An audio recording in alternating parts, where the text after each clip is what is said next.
Greetings! What are you saying, everyone?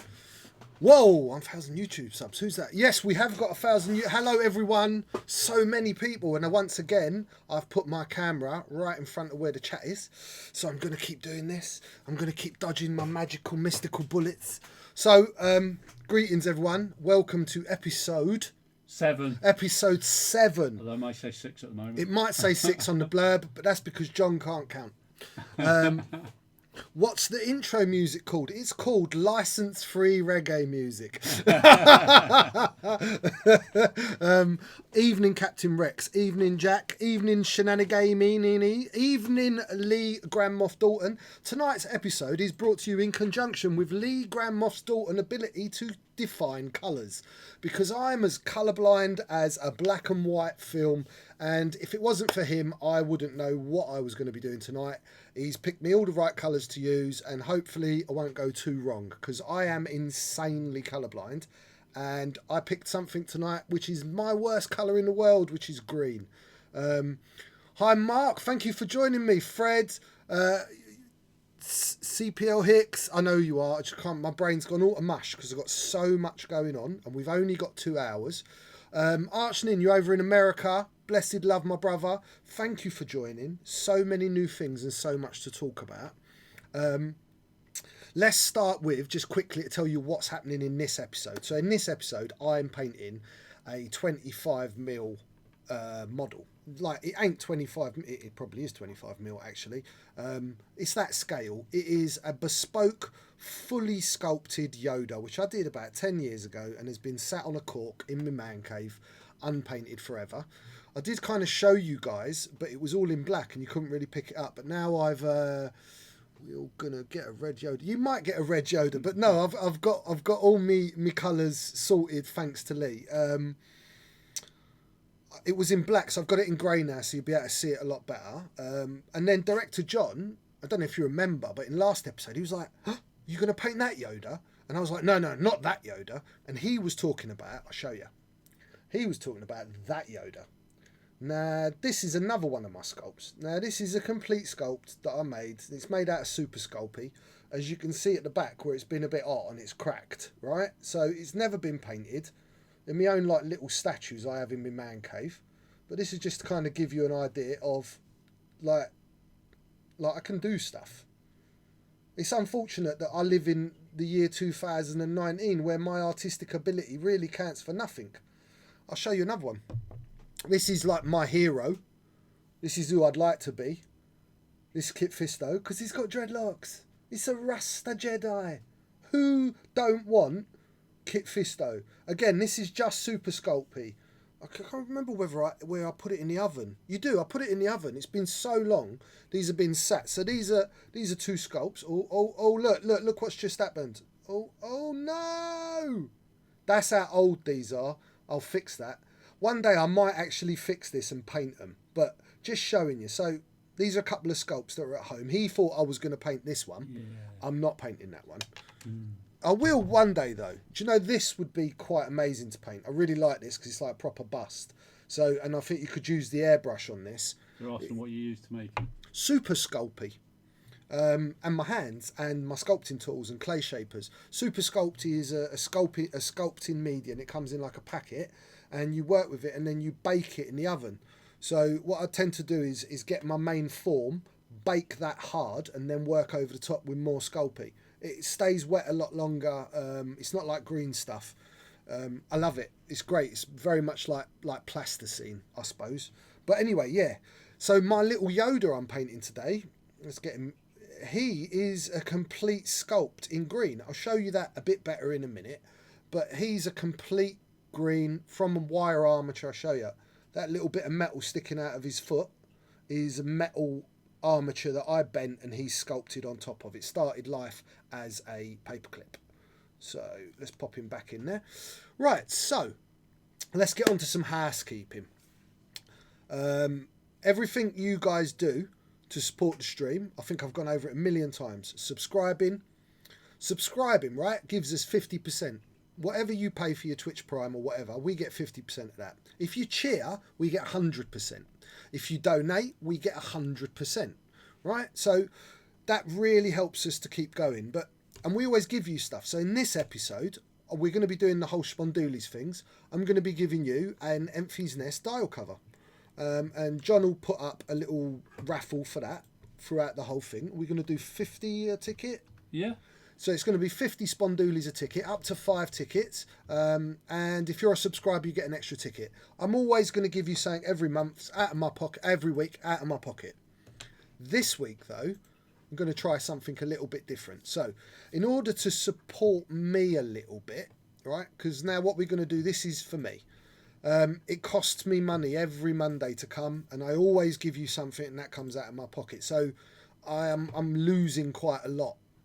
So I want to give you something else, and I want to try something that Gold Squadron do, which is a stretch goal. So we got a stretch goal this week of £35.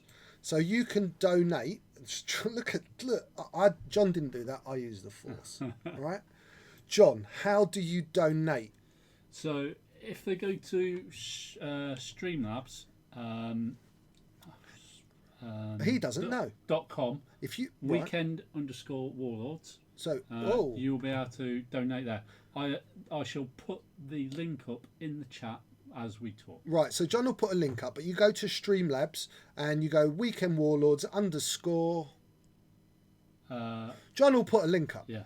Right? John will put a link up, and you can donate 50p, £1. You can donate anything. I mean, there's normally 50, 60 of you watching. So if you guys chucked £1 each, you are going to get the chance to take home this. And this is a movie accurate repaint of a TIE Interceptor.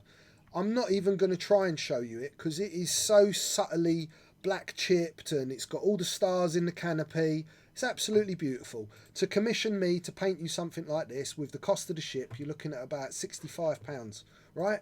So I'm going to give that away if I hit my £35 stretch goal. And you ain't going to need to have loads of Spondoolies. Everyone is going to be able to enter with just a single Spondoolie. Again, if you're a subscriber, it'll give you 2 tickets. But really, everyone's limited to only the one. So if you're watching, you'll earn that Spondoolie just by watching this episode. We'll do it at the end if I hit that 35. And if the stretch goals work, I'll try and do that each week. I'll give away a ship. And some of them are quite stunning, and the stretch goals will be a bit bigger. But it really mean a lot, those little donations. It cost me pretty much £20 to come up here just in my fuel. So to get a little bit of that back, and I'm giving you a ship that costs £20 plus my time, that'd be awesome. So John's going to get that going. The link's there, just going up on the... There you go, that's the link. If you click that link, you can donate. So all donations, extremely... Get me those busts before they disintegrate and I'll cast them. I will get you... I'll send you Kit Fisto without a doubt. Yoda, though, are you going to be able to cope with really heavy undercuts, Ryan? Because there's some heavy undercuts. Because I can fix everything, but can you do that in one piece, brother? Because if not, it's really bad. It's really, really bad. But let me know, Ryan. Tell me about it. Who did that? Oh, thank you so much. That's the first one. So, do you know what? There's 33, 4, 5, 6... There's 37 of you. Another 30 odd of you, and we've got our stretch goal, and that will be given away at the end of today's. Okay. Thank you, Lee. I love you so much, Straight Lee. in there. Right. So, everyone, we've reached our stretch goal. Don't let that discourage you from donating, because Lee Dalton is one of the generousest person I've met, and you naughty boy for doing that. But thank you, and there you go. Look. Love you. Let me, and I'm getting all flustered because I can't believe that even happened. I love you so much. I got a couple of shout outs I want to make, right? The first one, the most important one, is to little Archangel Gabriel. His dad's in the chat, Ryan Icentric, right? So you know all about little ones not been well, and I asked you to, like, whether you pray or you just send out some positive vibes or whatever it is you're going to do. You just got this kid in your heart and you're thinking about him. I know every morning he messages me and we message each other all day. I wake up and I'm literally, as he messages me, I'm just about to message him because this little one's on my head, really worrying me. And last week he went up and down, and the infection got worse, and he had to go and have an MRI. Right, think about this, yeah? This is what's important. Like, children and people are important. and he was running temperatures, and they were going to have to move him to Bristol Royal Infirmary in the children's ward. So they put him back into surgery yesterday, and they flushed the wound out.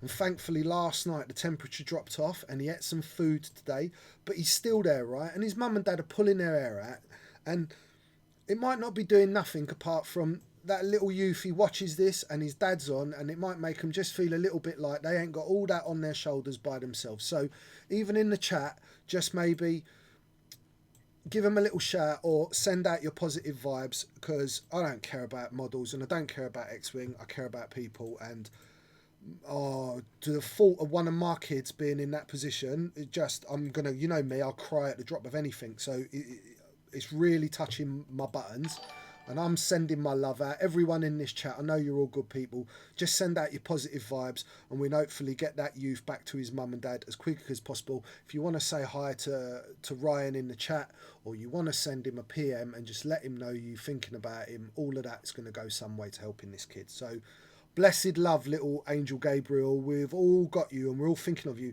And also, if anyone's out there wants to send a little gift, Weekend Warlords, you find our address, send it, and I'll make sure he gets it. Loads of people donated now. Yeah. Amazing. Second big up is for one of my customers and a good friend named Sverre Martin. He lives in Norway. And a couple of weeks ago, he messaged me and he was like, Rasta, have you got an X-Wing? One of your X-Wings I can have? And I was like, yeah, man, I got one. And I did him like a wedge dial. And he said, I need it for a hyperspace. And I sent him off this X-Wing. And it got to him the day before the hyperspace trial, which was like, weirder. Or was it the Force? Then I got a message off him yesterday. He won the hyperspace trial with Wedge, Lando in the Falcon, using my dial covers and my thing. And this guy's awesome, and we message all the time, and he's like one of 3 or 4 customers I've got that honestly keep me in business. They're regular repeat customers, and the sky's the limit with these guys. When they want something, they just have me do it. They don't quibble. Clive's one of those people as well who's in the chat. They keep me in business. If it wasn't for someone like that, and I wanted to give him a shout out because he was like, your magic's rubbing off. Dude, I was lucky. That was all it was. You guys out there are all probably much better X-Wing players than I am. I talk well and I paint good, and sometimes I'm lucky. But respect, Sverre, and you did it with my wedge ship and my wedge dial. So wicked. Eddie, are you watching? Right, yeah, I know he does, bro. I'm just giving a little shout out for Ryan, because Ryan does all my casting. He's very close to my heart, and he was like, when he couldn't do my casting because his little boy, he was all apologetic, and it was like, dude, man, I don't care. I'll go and sweep a street or scrub a toilet to make my money. Your boy comes before anything. So if we can send out some good vibes to him, it's going to help. I love you lot so much. Thank you so much. Right. So to reward them, I'll put the Enfys Nest dial up straight away, and the TIE Interceptor will come at the end of the Enfys Nest one giveaway. Yeah, put the Enfys Nest up. Enfys Nest, do you know what? And everybody do you know what? And we're going to do this as well. And with the Enfys Nest, we're going to give you one of these. This is a Kane and Jarrus promo. It's by Weekend Warlords. You're only going to be able to own one of these if you went to UK Nationals and played one of our boys. So this is going to come with the Enfys Nest as well. And I'll send one with the ship. Okay? Just to add to it, because you lot are bloody amazing. So Enfys Nest is going up. 50 Spondoolies, 5 tickets, extra one if you're a subscriber. Right, so can I have my double shot thing? Yeah, just give me 1 second.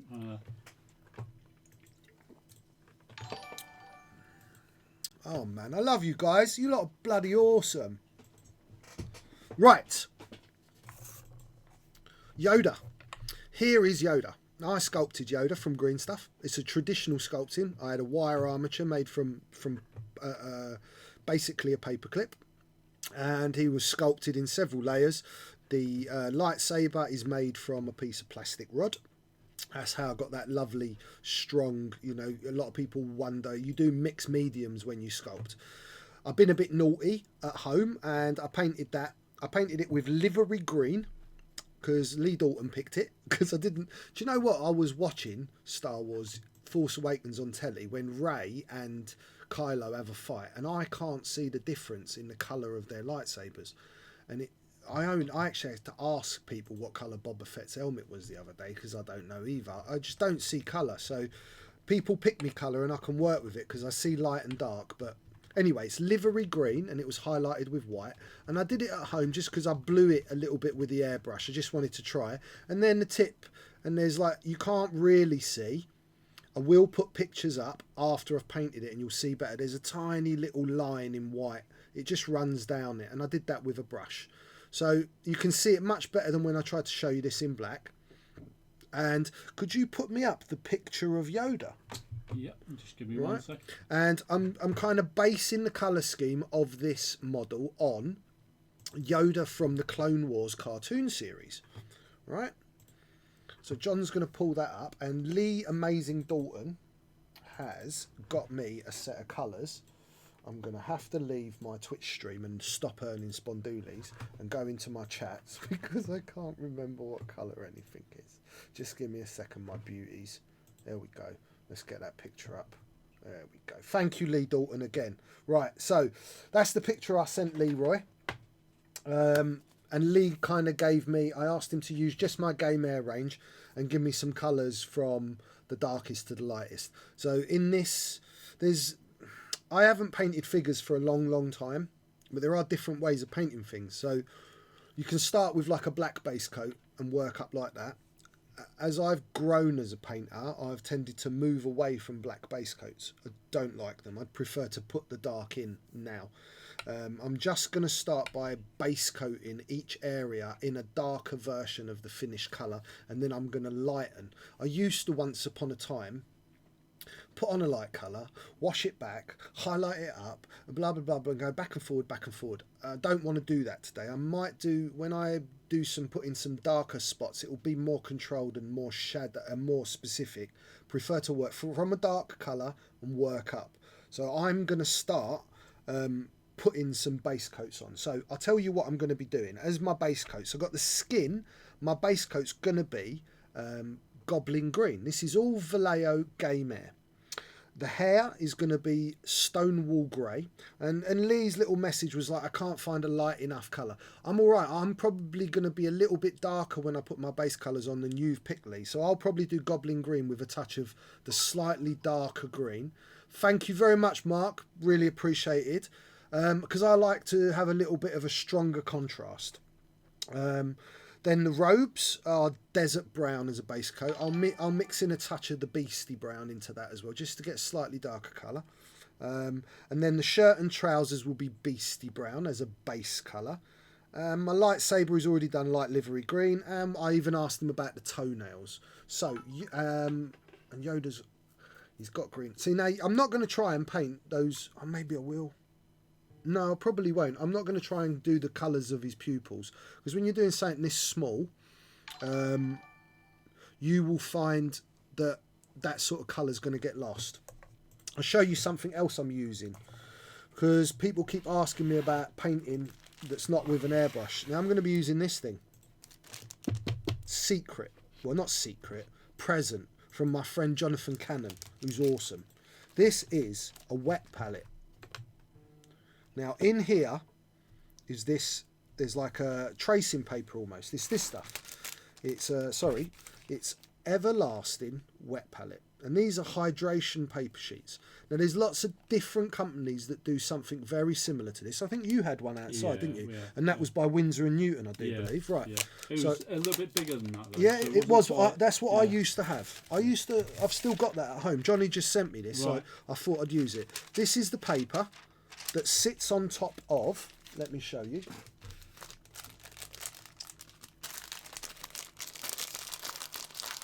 I think this might have even been a Kickstarter, this one. What do you think? Yeah, is it magnetic?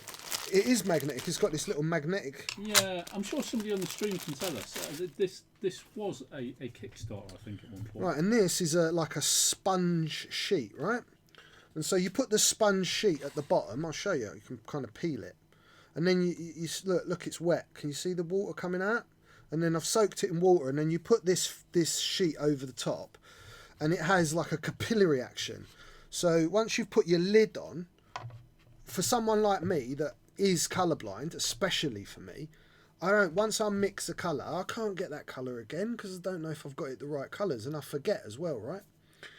This also keeps your paint moist, because you hear like all this stuff about wet blending and all of that, and I don't really know what that means. All I know is I want my paint not to dry really quick, and acrylic dries really quick.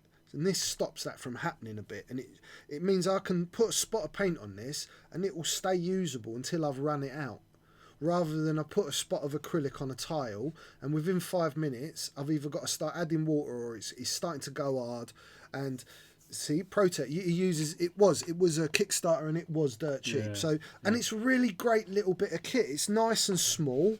I mean, you can see by my hand, it's not very big. It's probably, I don't know, 8 inches, 9 inches, something like that. It's a nice little compact bit. It comes with a little strap that goes around it, which I've probably got as a hairband at the moment, believe it or not, because buying a hairband for dreadlocks isn't easy. So what I'm going to do is I'm just going to base coat the model, right? No, actually, before I base coat, here's a real trick, right? Faces. When people paint faces, they paint all the face. They spend hours and they do these beautiful highlights, and then they try and paint the eyes. It's not the way to do it. I'll show you how to paint eyes. The first thing I'm going to do on this model is paint the eyes, right? And I'm going to paint those eyes, and then I'm going to paint round them very, very carefully, right? I don't want to paint all the skin and then try and put the eyes on, because what will happen is I will mess up the eyes because I'm scared of going outside the lines. This way you're painting, I'll show you what I mean. Thank you, him, Dopey 94. You're going mad with the cheers there.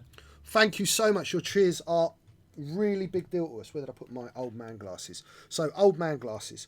Let me show you a little trick, right? So I've got a little bit of the dark green, and I'm just going to do this quickly. I'm going to go over where the eyes are.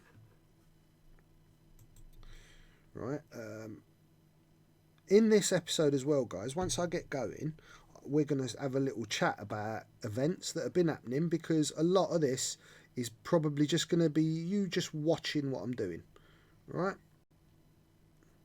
So I've gone over that purely because I wanted to create a dark area in the eye. Right. I'm going to bust out my hairdryer of doom just to help speed up the process. Sorry about the noise, everyone.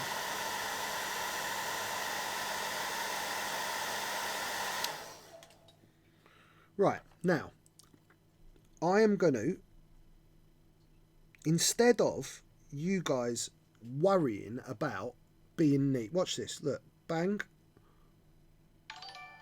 bang, right? I have just painted that whole eye socket white. And it's gone outside the actual eyelid, but that doesn't matter, because I'm going to cut round it, which is easier.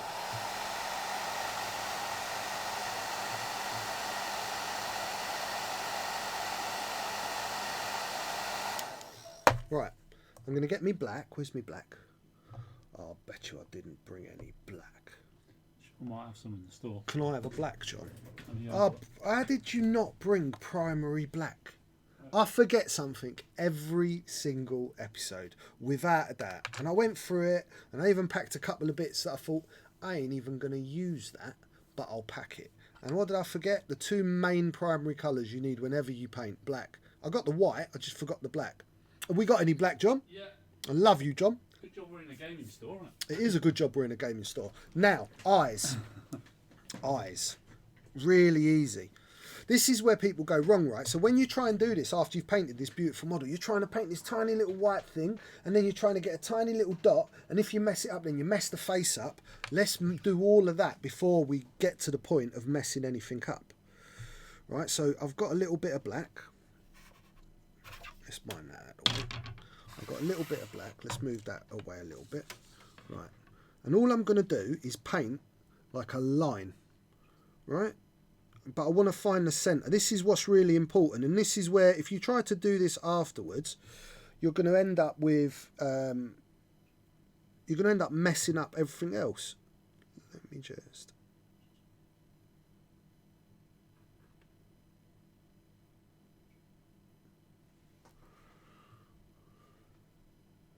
Sorry, and when I'm doing this, right, do not expect me to talk, because I'm holding my breath when I paint little things like this.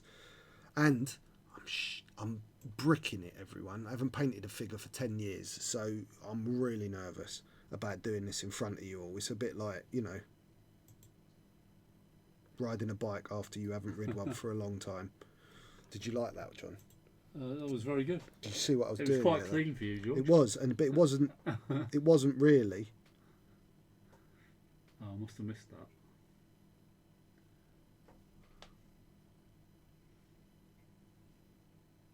Sorry, everyone, for the silence.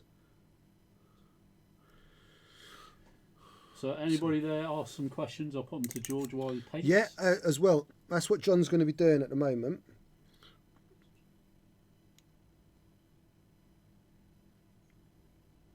Right, so I'm just trying to balance out those two lines. Okay. Then what I'm going to do, I'm going to get my black.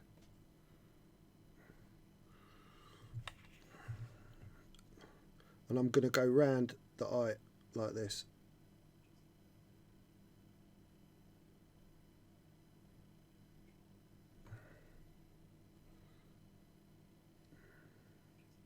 See what I did forget, John? What's that? What do you think I forgot? What have I not got on my hands, John? Gloves. Yep. There's some gloves right up there on the shelf, right next to you. Sorry, no. I've started. Blue latex ones. I've started now. Almost the same as what you use. No, they're not. They are. No, they're not. They are. They're those blue ones. Mine are not blue, John. Yeah, they're better. No, they're not. I have to agree to disagree. We will have to agree to disagree, John.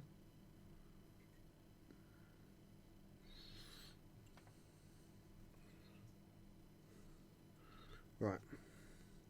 And go around this one as well.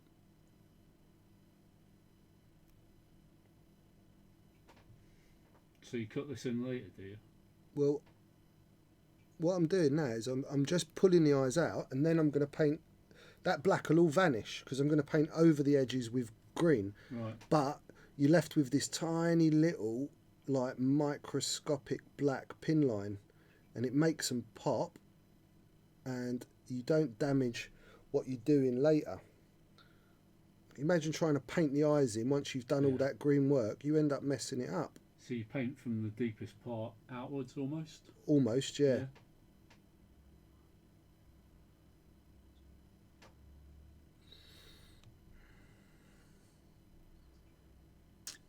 I can vouch for the wet palette though. It's by far the best thing to use when you're painting.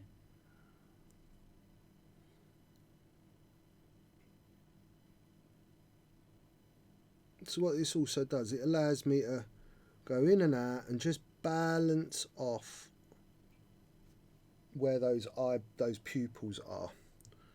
Alright, so getting in there. But it doesn't matter where the outside of my black is. All that matters is where the black is in relevance to the white. Right? So once I've created that teardrop, can you see what I mean? Yeah. Right? And then I'll clean up with green. I'll go round the outside of that, and I'll just leave the white and the black that I've done with my base coat. So I've put basically my finished eye in before I started painting anything else. Better than anything it already looks. I love you, Rich. It will look even better soon. Right. So what I'm going to do is I'm just going to put base colours on all the main areas.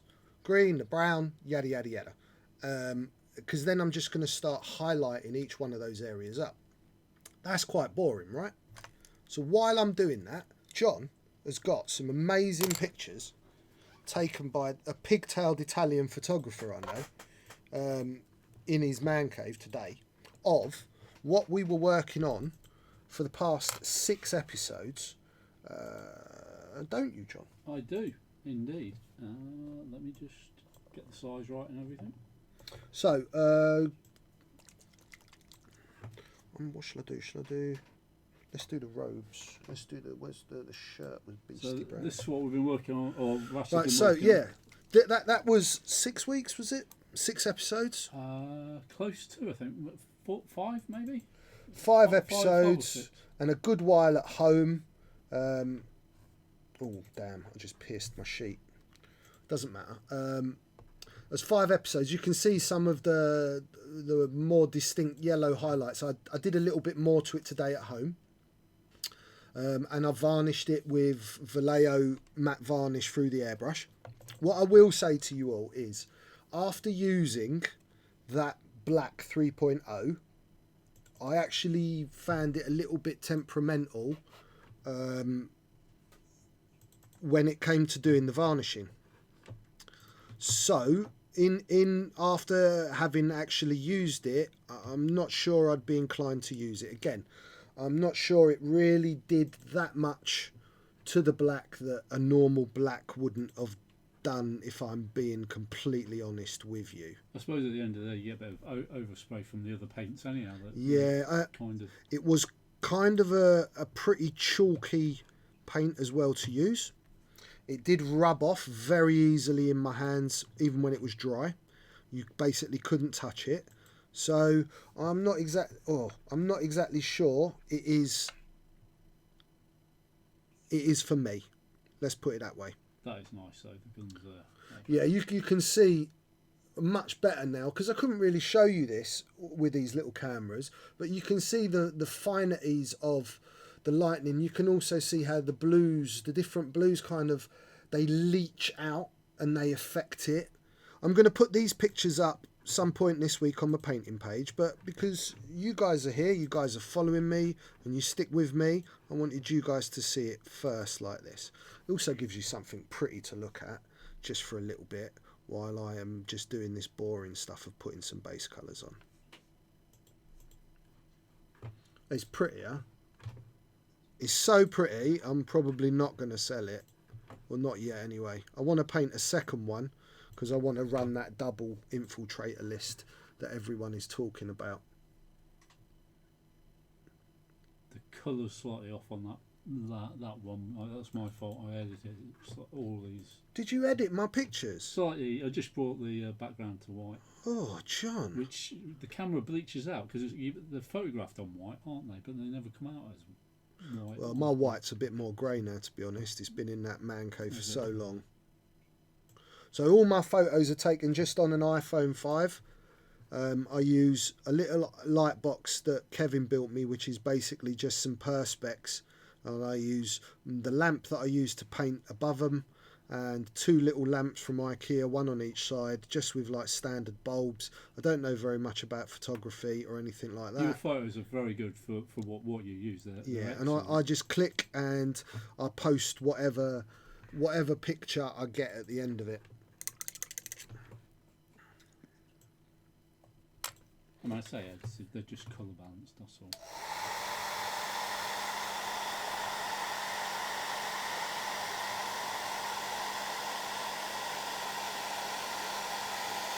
That's Alex.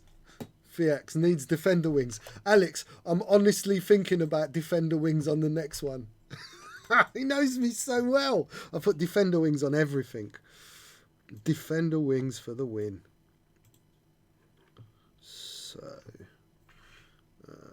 So that's just the brown of the clothes. Just got a bit of brown on. So it is very thin, this paint. It's very unopaque, but that darker bit of brown goes into the recesses, and it shows me kind of where I got a highlight anyway. So, and then I'll do the main robes, and the main robes were desert brown. 50-50 of both. So, yeah. Desert brown. Desert brown or desert yellow? I'm going desert yellow. I ain't got a desert brown. I think you meant... Lee, did you mean desert yellow? Dude, my new Anakin, I explained at the start of it that Ryan is my caster and Anakin's with Ryan, but his little man's way more important than some dials. When little man's better and out of hospital, that's when you guys will be seeing my another 6 dial covers. They're a little bit delayed, but I couldn't give them monkeys. All that matters is that Angel Gabriel gets himself back home with mum and dad. It's too late now, Lee. I'm going to paint it that colour anyway. Because I'm just an anarchist. Let's pick a brush. Slightly bigger brush. Should I pick a bigger brush than that? No, let's just do the bits I need to do next to it with this and then use the big brush. So all I'm doing is just putting on base colours. So no airbrushing, no messing. It probably is right, Lee, because it seems to be lighter than that brown. And these robes are lighter, I suppose, from that original picture. So when you're working off a light colour, so dark colours, I suppose a black base coat would be really good if you were painting something that was black or predominantly very dark. But this guy isn't really. So when you're using a lighter base coat, it just, the paint goes on better.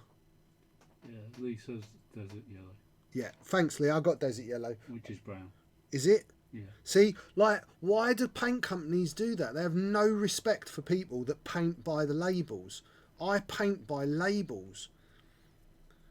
I don't paint by that I know that's brown. Like when, like they have like these things like red terracottas and like these weird, like, is khaki brown or is khaki green?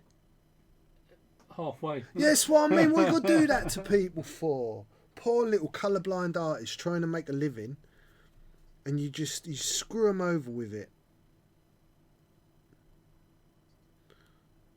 See, it really, like, the grey just lets the colour, boom, go on. Really nice and smart. Who are the other new dials? Hoping for an Asajj. An Asajj. Asajj. I am drawing a sausage. The new 6 dials are all still Clone Wars related. So it's Anakin, Mace Windu, Ahsoka Tano, Count Dooku, a tactical droid, and Sassy Tin. So you got like 4 Jedis and 2 bad guys. And yeah, I have got plans to do a Sarge eventually. I've been drawing the full cast of Rebels because we've got the Ghost coming out. I've been drawing some dials for the Millennium Falcon. I've also been drawing some Transformer dials, Optimus Prime and Bumblebee, and they're quite crazy though. I'm not sure whether I'm going to be able to take them from paper to reality, but when, you know, I often at night, especially if I've got my daughter and my daughter's in the house and I don't want to be outside working, I'll sit at the kitchen and I'll just scribble on paper, I'll draw. So at the moment I've got probably 50 or 60 roughs just sat. The Rebel stuff look amazing. Hera, the Inquisitor, Fifth Brother, Seventh Sister, Chopper, Zeb, Kanan, all of them. I've drawn them all and they do look immense. And they will translate really well to the dial covers. And Rebels has got to be probably one of my favourite bits of Star Wars, period. I think Season 4 has to be some of the best cinematography we've ever seen in any Star Wars film. I'm not even going to talk about them in the sense that they are cartoons, because they're not. They're just as good as any film. I think Season 4 is better than most of the films. Especially that one episode. You know the one. I won't tell you what it is because I know there's someone in the chat that hasn't seen them. Yeah, Rebels is incredible. Yeah, Dengar, Bosk, Forlom, Zuckus, all of them. We're going to be drawing all the bounty hunters. The Mandalorian's coming soon as well. Yeah, we've got the Mandalorian. How good does that look? Oh, I can't wait for that ship as well. Rebels. Yeah, Rebels is the best. It's. Oh, do you know what? I sat down and watched the finale of season 2, you know, the one with Scarlett. And Scarlett was maybe only 10 years old at that point.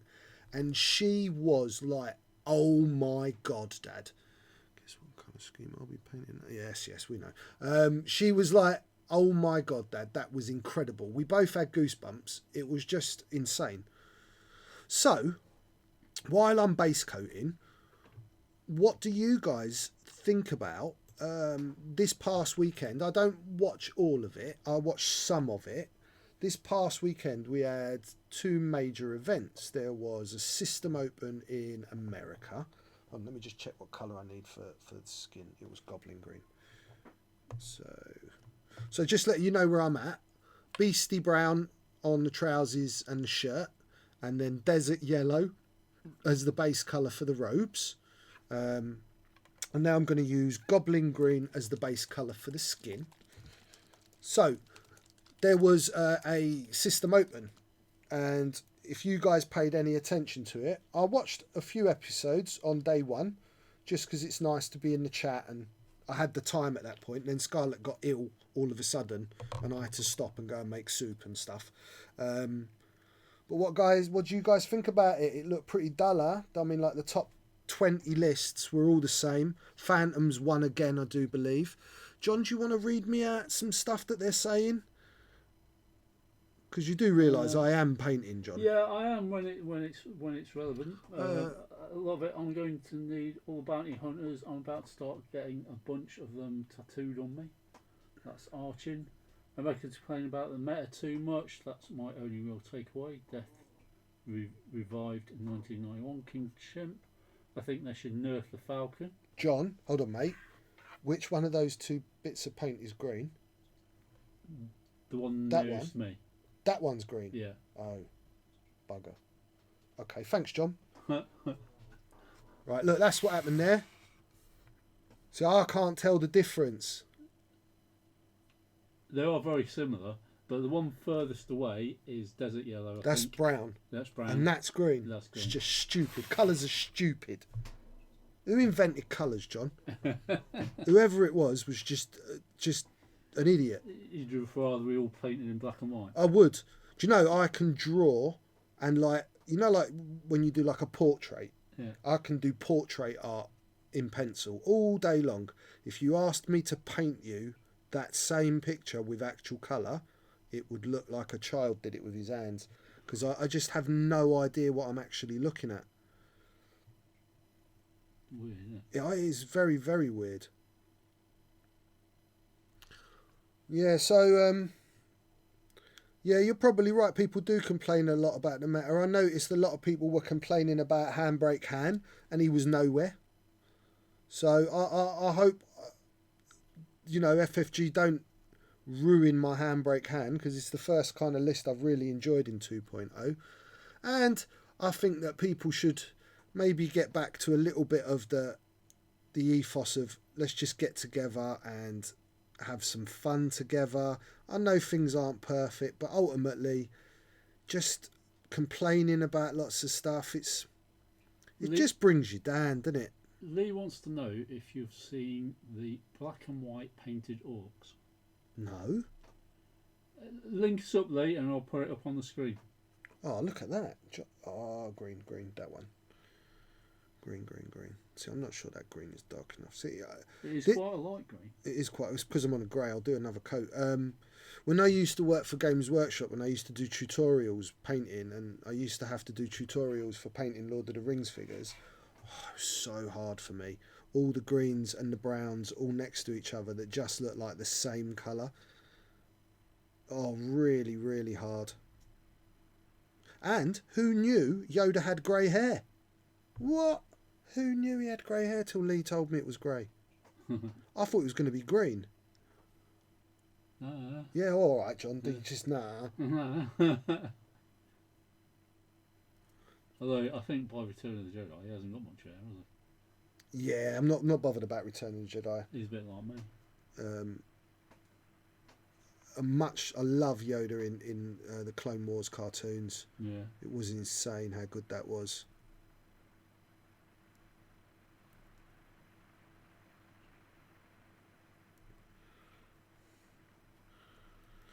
Wow.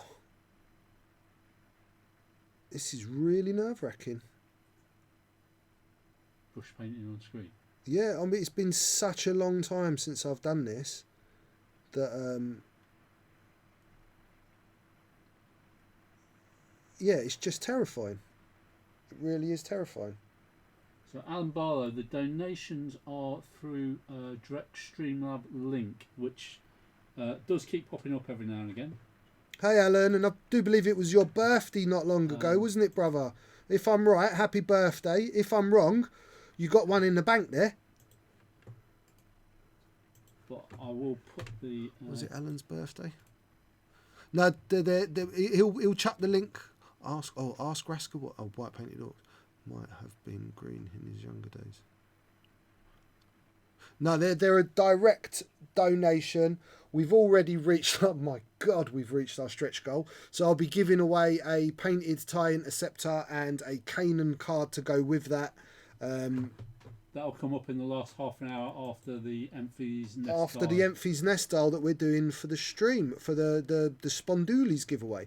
Don't fret about. Which is, we've got an hour left on that one. Don't fret. How long have we done?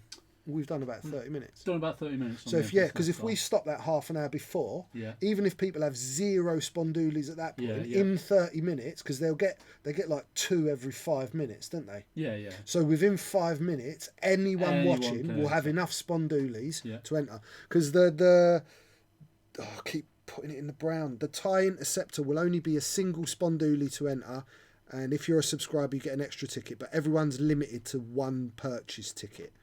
So at most, if you're a subscriber, you'll have 2. Just to give everyone a chance. Right. What I am going to do is... Now, so wet palette's really good, but sometimes you do want your paint to dry up a little bit. Like where I want to go around these eyes.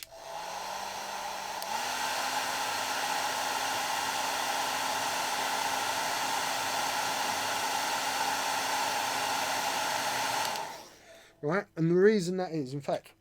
Lee suggested you actually paint on the palette what the colours are with a paintbrush. Just paint the actual names of the colours. No one likes a smart Alec Lee. Just because you're incredibly generous and handsome. And how is the missus? She hurt her arm today. Lee's missus was having a bad day today. She got a massive smash on her arm. And then she got a migraine because she had a smash on her arm. Right, I'm holding my breath again now, people. So here's where, do you see? She elbowed the shower, apparently. Oh, mate. I ain't got a shower. Thank you, Jinky246. Thank you to everyone so far who's donated, and thank you, Jinky. Now, can you see what I was talking about? So you can see that bottom eyelid is started to tighten up a little bit, right? There's less black mess around it. Hey, Lee! Wow, that was longer than normal. It's the full words. I've got to switch up to my next level of glasses. I'm so old. Right, I've got to get him really close now. So once again, you're just going to see the top of my head.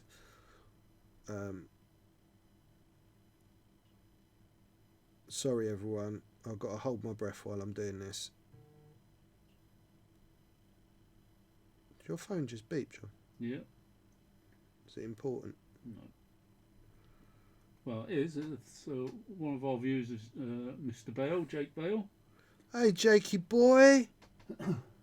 Just subbed us. I think he must be Jinky246. Jakey. Now, Jake Bale is an incredible artist. And I probably don't have any hesitation in saying that he's much better at painting figures than I am. That's what he does, really. That's Jake's big thing. Jake's really into his like 40k stuff. And I'm pretty sure Jake could be watching this and he knows stuff that I really don't know. Now, but can you guys see that eye? Can you see what's happened there, right? Look how messy that one is. And it looks really messy and you're like, that looks... But then look how I've tightened around the outside of the eye, right? So trying to paint that in afterwards... Maybe we could have Jake on one day. Oh, let's definitely have Jake on one day. Hopefully next episode we will have the very, very sexy Ash Brooks with us, talking a little bit more about all things Star Wars, because I absolutely adored learning some of that stuff. Now this is hard now because the lightsaber's in the way.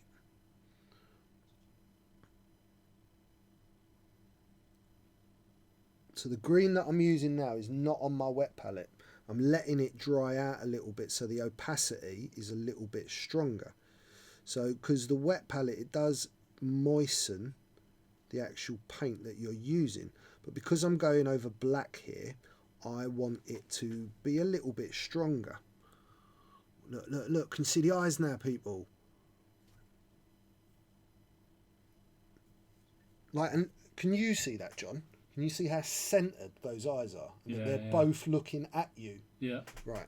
So when you try and do that later, you end up getting one slightly wrong, and then you have to go in and go out and in and out, Yeah. and you've already done a load of work, and you potentially can kill the whole model.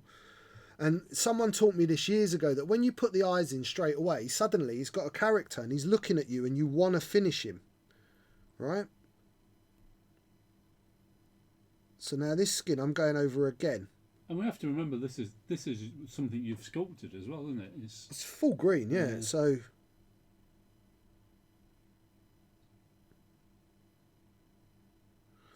I had plans when I still had some love for that whole genre, was to build an army that was Star Wars. It was all kind of, it would have been able to be used in 40k, but I very much doubt they would have let me if I would have brought it to the table. It was so heavily done. There weren't very many mods. It was all kind of full sculpts, and they don't like you doing stuff like that, mixing other people's IP. But if I'm not wrong in saying, there isn't a Yoda for Legion yet, is there? No, I don't think there is. And so this might be like one of the only this scale Yodas in the world. I'm sure there's other people that have done them, but yeah, it will never be cast now it's painted. I don't think it could be cast, to be honest, because I would have had to make it so the arms came off. But I'm not clever enough for that stuff. I just worked everything in one kind of go. And I was younger, a lot younger then, and my eyes were a lot better.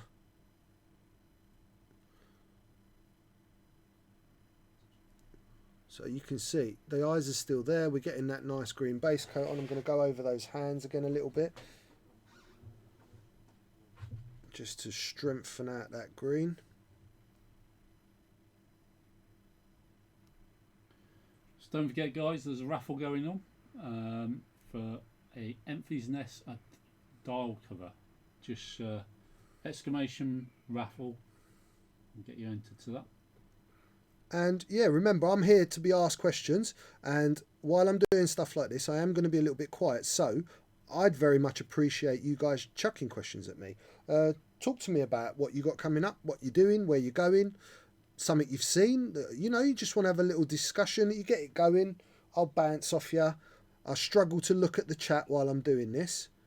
So yeah, it's only 2 tickets at the moment for the giveaway. I think I'll probably set that wrong, but it gives everybody a good chance.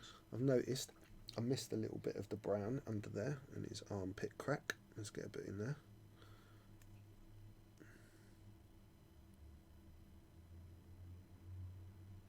Well, subscribers get 2. Everybody else is getting 1. Yeah, if you're subscribed, whenever you enter any of our giveaways, you always get an extra ticket.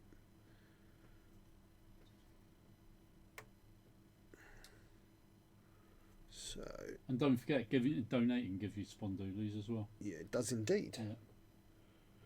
So, are those of you in the chat in the UK looking forward to nationals? I don't know. And those of you watching us from abroad, this coming weekend in the UK, we have got our national championship. So I think that's called a grand championship now, because they changed it so many times.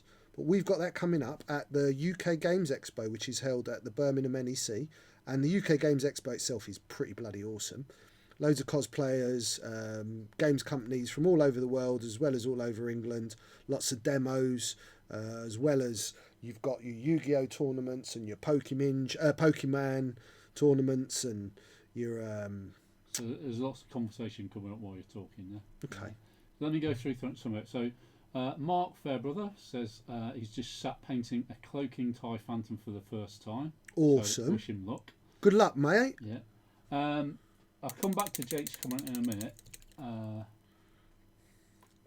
James Josh just bought his ticket, UKTC, I think he's referring to. No, UK Nationals. Oh, UK Nationals. Because that's already done UKTC. Ooh. Looking forward to being one of about 7 first order players. That's the pie. Oh, dude, listen. Pie. If you do anything like you did down here with your first order list, you're going to rinse people, dude. I am expecting, personally, to win one game and then bum out. I don't think I'll win any other games. I'm not bringing a meta list. I'm not interested. I want to have some fun. I'm not doing the 4 Phantoms or the Rebel Beef or all that nonsense. I'd love to win. Who wouldn't love to win a national level event? That's human nature. But I'm certainly not interested in putting one of those degenerate, as far as I'm concerned, lists on the table. Fair dues to anyone that wants to use them. It's not for me to say you shouldn't, but I'm not gonna. Johnny Six is sat building and painting Warlords Exodus and K2SO dial cover. Oh, Johnny Cannon, I'm using your wet palette, bro. And Johnny Cannon's like a big inspiration for me. Always inspired me to build this amazing arc indicator on my Millennium Falcon out of Lego. I messaged him. I was like, Johnny, send me pictures. I need to have it in my life. And yesterday on our team chat was basically made up of Lego conversations, which were pretty awesome. Because now I've got a Lego Millennium Falcon instead of an FFG one that fits on the base and does all that. I've got a bit of a thing for Lego. Quite a few people posting about what we're working on. Shenanigans. Shenanigans. Games. Currently Something like that. Yeah, something like that. Currently working on a Sabine paint on a Shadowcaster. Oh, nice. Yeah, that will look cool. Shenanigans. Really cool. If you go to my painting page, Rasta Maice Painting on Facebook, go to the photos section. At some point on there, you will see my Lebo Miranda that I won Euros with, which is all painted in Sabine paintwork. Have a look. It might give you a few ideas. Captain Rex, the team from Dark Star Marauders, will be at Nationals next weekend. I can't wait to see you guys. Captain Rex, personal message for you. Sorry you haven't received your brushes yet. We have had a delayed order. We are waiting to receive, and as soon as we receive, they'll be coming to you. We're very, very sorry. I've been asked to pass that message to you. Just happens sometimes. Yeah, it's a bit of a bummer. Do you remember when we had that? What was it? It was a Games Workshop order that just went missing and then kept going back and forward, yeah. and didn't come to us for like we've 3 had a weeks. few like that over the years. It's just a nightmare. They don't seem to be able to find us for some reason. What? Because it's not clearly enough marked? Well, Oh, yeah. God.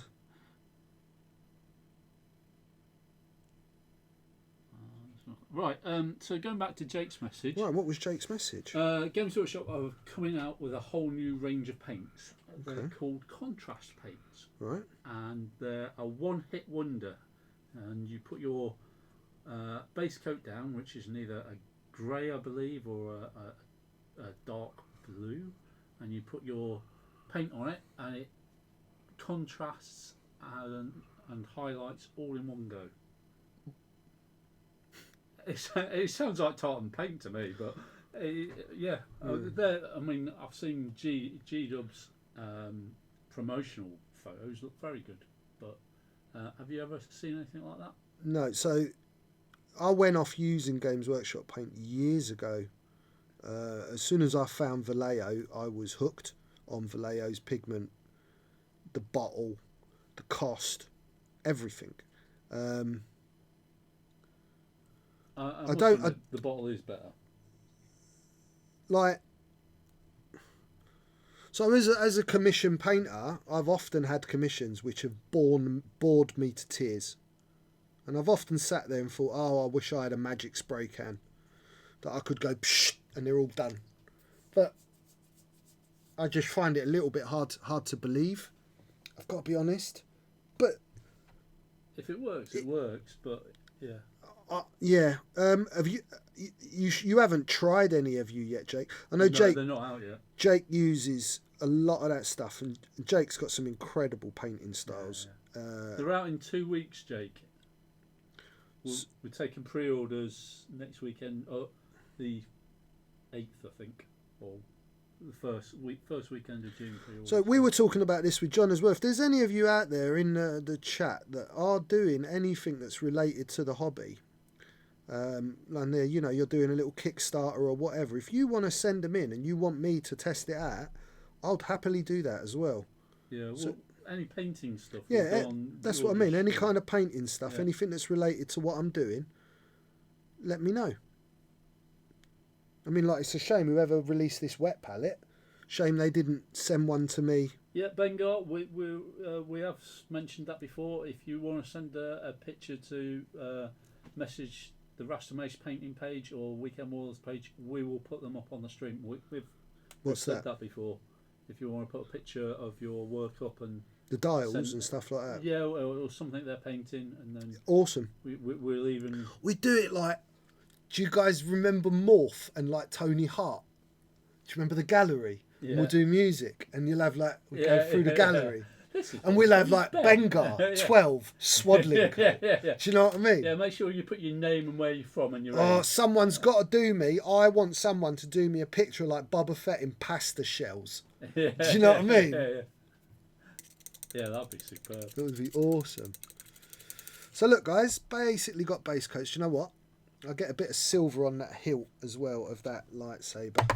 Just so I've got everything that needed a colour on's got a colour on. Alright. So I think Lee's just told us where the wet palette is from. Redgrass Gamings? Oh, was it? It had, I wonder, you know, I have no idea who that is. I've never heard of it. I'm not as in the loop as someone like Lee. Lee is like literally the grapevine. Lee knows about all the new products. I mean, there is some really good stuff on Kickstarter that comes up from time. Some real rubbish as well, I have to say, but there is some really good tools. And I'm going to learn about this Kickstarter business because I've just put together, I think it's 14 different Super Mario dials, and I'm going to get all the heroes made. And before I go ahead with having them cast and launching them, I'm going to do a little Kickstarter for them. It'll be very, very small. It'll just be enough to cover my casting costs. But I'm going to try this Kickstarter malarkey because I'm such a small independent trader that losing £400 or £500, you know, is a massive, massive deal to me. I'm a single parent now. I've got 3 kids. Do a GoFundMe for your studio at home. And what's the difference between they're two sides of the same coin. They're just a different way of doing it, really. Yeah, Kickstarter tends to be more for products, and GoFundMe tends to be more for something you're going to do. Right. I was just thinking with the Kickstarter, if I got enough, like as in they brought them, then I'll have that many cast and they'll get their product. Yeah. So there we go, guys. I've got some base colours down. And I'm going to start highlighting. I think I'll start with the trousers and the shirt. So I'm trying to work at the bits that are hardest to get to first. So if I accidentally catch the robe, it's not a big deal. So the robes the trousers and the shirt were base coloured in, where are we? Beastie brown. Beastie brown. Where's the beastie gone? There's the beastie brown. Oh, that's not the beastie brown. That's leather brown. So Kai's on stream. He's used Kickstarter before. Oh no. I've got to rebase coat the trousers. I painted them the wrong colour. This is beastie brown. God damn it. God damn it, Winston. Sorry everyone. You're all tuned into a colourblind artist. It's your own fault. You're all tuned into... I was thinking... That looks a little bit not enough of a contrast. So now I'm having to do what I didn't want to do. Just reach across your own paint. Yep, and not get it where I don't want it. But the joy of Game Air, so I'm using all Game Air, right? It's really nice and thin. So it does, if you get it just on the tip of your brush, it will just flow in. That's fine. There's that little bit of sleeve there. So guys, if you're watching and you've got Amazon Prime, don't forget to reapply your subs to the channel. You get a free Twitch Prime. It only lasts for a month though. Yeah guys, if you guys have got Amazon Prime, you get a free Twitch subscription every month, right? And if you give that to us, you're basically helping us for free. It doesn't cost you a penny, and we get half of what a normal, what you'd normally pay for a Twitch Twitch subscription. So I think they're about £7 or £8. So we get about £3.50. And that goes such a big way to keeping the lights on. So Lee's saying the contrast paints work very similar to what's just happened there, where the other colours come through. Right, okay. Yeah. So it's like a thin down paint, I guess, on different shaded backgrounds. Ladies and gentlemen, let me tell you something about painting. There is no magical trick. There is no magical brush. There is no magical airbrush. There is no magical thing that will suddenly just make it all perfect. The excellence and, real stunning work are the children of patience and practice. That's what you need to be doing, right? You can, I always make the analogy about decorating. You can have some dodgy bloke come round your ass with a roller and a one coat paint and no sandpaper in his pocket and get it all done in 10 minutes and it'll look like your face. Or you can have an artist that'll come round, replaster all the walls, sand in between coats, cut in, microscopically perfect cutting in straight lines, all of that. That's good decorating. Sometimes you can't cut corners, sometimes you just have to do the work. It's all about what you want. If you just want tabletop quick, cool, hit it with a roller. If you want something that's a little bit more special, that is stunning, gives you something back as well, yeah? Let's not forget, these aren't just things we play games with. It's one of my biggest bugbears. They're bits of art. And you should get something from practicing that art. Not just the finished piece. Should be therapeutic. It should be relaxing. It should be rewarding. Like anything we do that we don't have to do. This isn't going to work. This isn't I've got to do the laundry. This is I've got some free time. I want to relax. I want to take my mind off it and I want to create something. We have very little opportunity nowadays in our society and in our world to just create for the sake of creating something that beautifies the world. And beautification makes us all smile, makes us all feel better. I mean, I guess it has its place, like you say, tabletop. If you got 1,000 models to paint, totally. But yeah, totally. But how many Yodas are you going to have in an army? No, you're not going to want to use that paint on your Yoda. Yeah, one. So look, we've got some base colours. I much prefer that brown base colour now. There's certainly some difference there.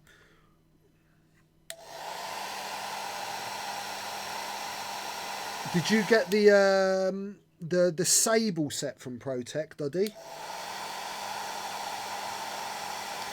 Never thought you could. What was that? Never thought you could. Being able to push yourself to create something. You never thought you could. Yes, I agree. It is about.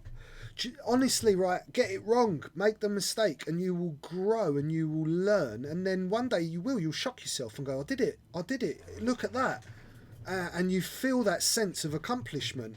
And we get that so little in our lives now, so little. I've got to just have a wet me whistle.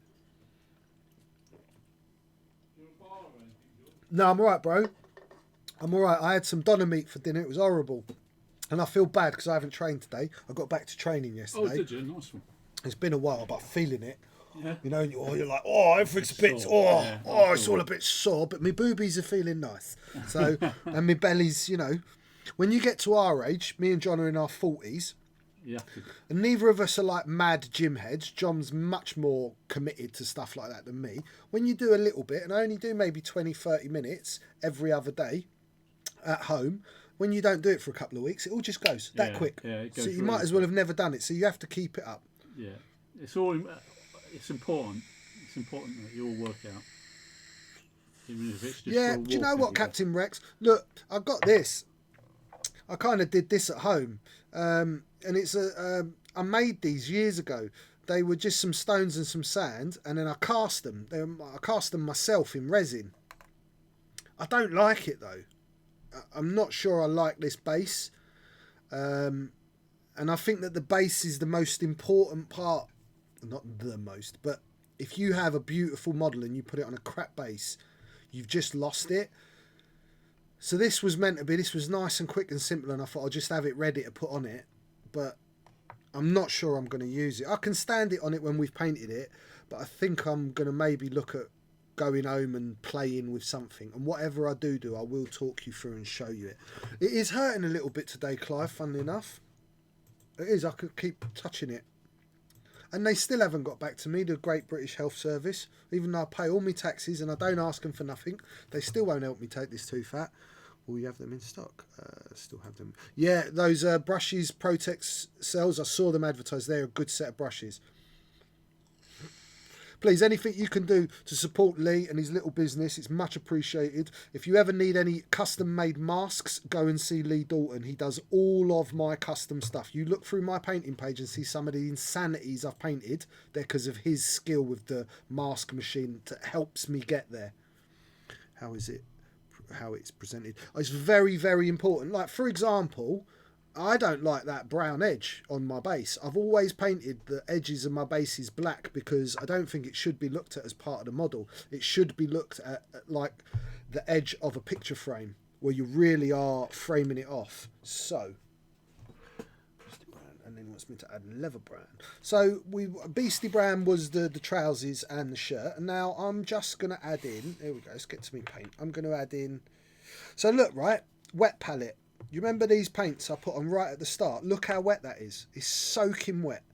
Soaking wet white. Look. Yeah, it would be well right? dry by now. That would be and it's actually wetter than when I put it out because it's leached a little bit of the water through. That's what a wet palette does. It keeps things moist. Now I'm going to take a blob of that and the same blob of that. And I'm going to mix them together and find a medium colour. Right, now, so when you're highlighting or when you're layering, what you want to do is you just want to try and imagine. So let's show you. Right, you see the creases in my shirt? The recesses are darker, the ripples lighter. So on most things that are sculpted, you will have some of that detail. So let's show you, let's get you in shot there. You can see those little creases that are around its trousers. Obviously right on his knee would be very light, so that's what you're doing. So I'm just going to start going back over, but now instead of trying to paint the whole model, I'm going to start just layering the paint.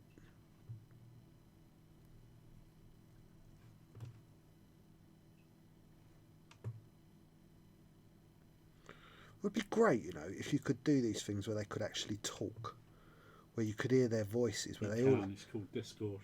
Discord. Yeah. Right. Is that like team speak or team whatever it was that I used to use when I used to play World of Warcraft? Yeah. Oh, right. I reckon that'd be crazy though. With we're nearly 50 people. Can you imagine? We'd have to get away where they put their hands up and they were like, me next.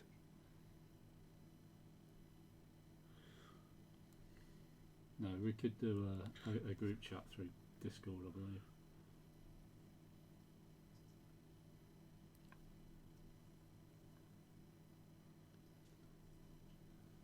I don't think we're ready for that. No, we're not ready for that. I often feel quite guilty when I go quiet on you guys. We could do a live phone-in easy enough. Phone-in? Like a telephone? Or just go and get a cheap phone from Tesco's for 20 quid. 10 quid. Oh, like a mobile? Yeah. Oh, yeah. Oh my god, it's so cool. John, you're awesome. Your ideas. So, now I'm going to go straight up to leather brown. Now, these colours... We could ask a question like we do on the radio. Really opaque. Yeah. I'm going to start putting a little bit off of this wet palette. Problem is, right, is my paints are very thin, the Game Air, so because they're not drying out at all, they're actually so translucent, I'm not getting much of a colour change for people to see.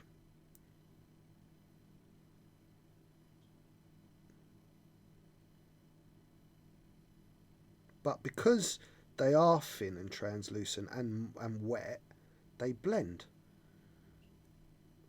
So I often hear about this wet blending. This is wet enough. Any wetter than this, it's like water. And it actually becomes kind of hard to control on any level.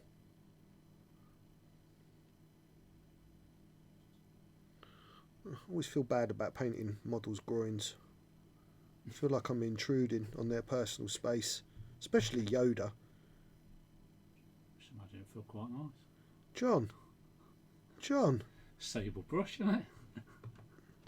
John. Jedis don't feel things like that. Oh, they've renounced it all, haven't they? They've switched off Yeah. from those pleasure things.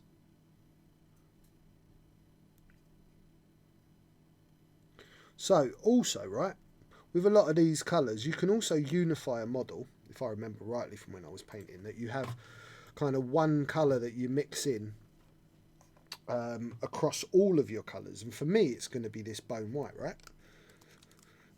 And that will often unify your shades through what you're doing. So I'm going to get a spot of bone white now and mix it in here.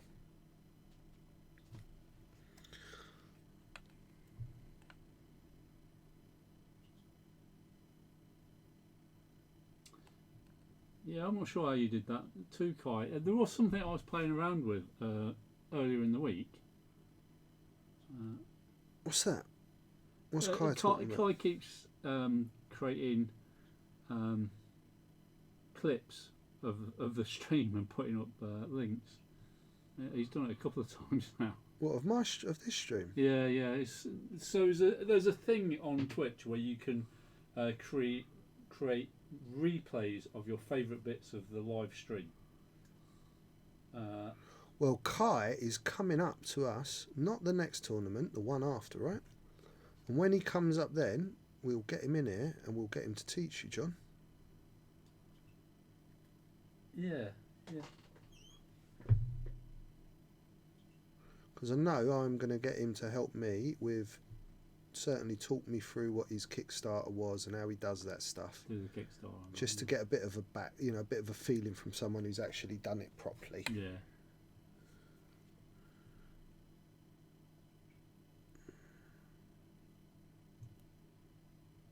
Matt Witham's with us. Hey Matt, how you doing? My brother Matt Whitham.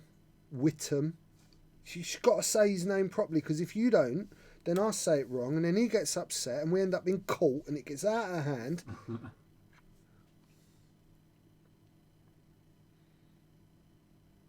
So you can start to see something on that leg. You can start to see a little bit of detail popping out, lighter at the bottom. So it's feeling a bit out of hand at this point. This last one I think has gone a bit bigger than the previous one, hasn't it, for him? No, you're all right, brother. You clearly have something that people want and you should be proud of it. Don't be off-put by being successful. It's what we artists chase our whole lives, is just to make a little bit of a living. Don't feel bad about it. You've clearly worked very hard to get yourself into that position.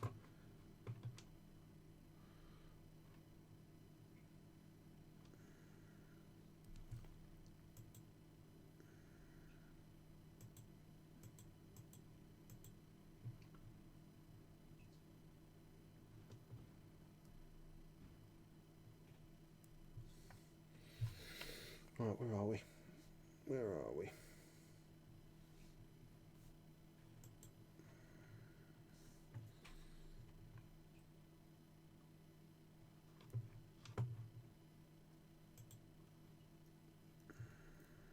I think I already knew that, Lee.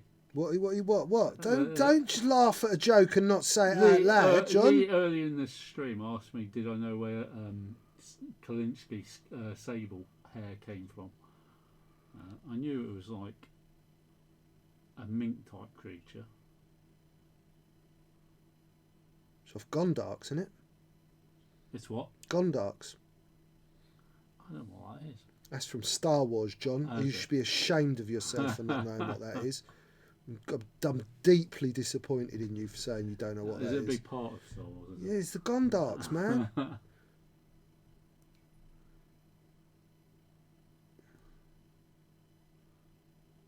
They're like Minox, but different. Are they vegan friendly? Paintbrushes? No, they're not vegan friendly. Who's vegan? Oh, Lee. Yeah, Lee Dalton's a staunch vegan. Vegan, yeah. He's got a vegan tattooed on his face so that he doesn't have to tell anyone he's a vegan. And honestly, if you are a vegan, you're just having a bit of banter. Don't get upset about it. If somebody is on a vegan though on the stream, tell me how you actually manage to live. Because as I understand, you're not allowed to use anything that's cultivated from an animal in any way. So that means honey. Well, do you know what, John? Yeah. Have you seriously just asked The internet. the internet and a vegan to tell you about being a vegan? I'm curious. You're how a deeply disturbed gentleman. Do you know that, John? Possibly. Deeply disturbed gentleman. You can see we're starting to get some contrast on those trousers. A little bit more bone white in my mix. Just gonna start catching. Oh my!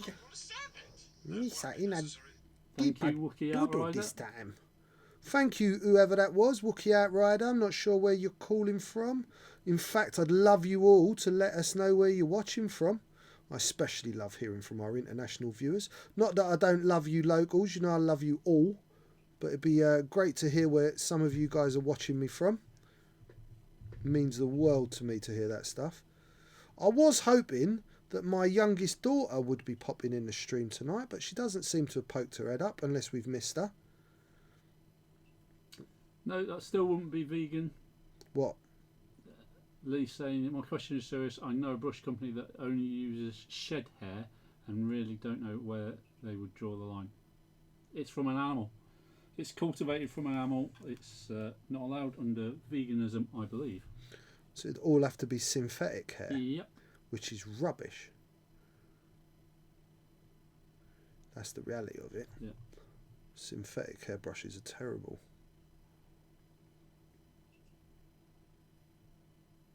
Oh, yeah, listen, right?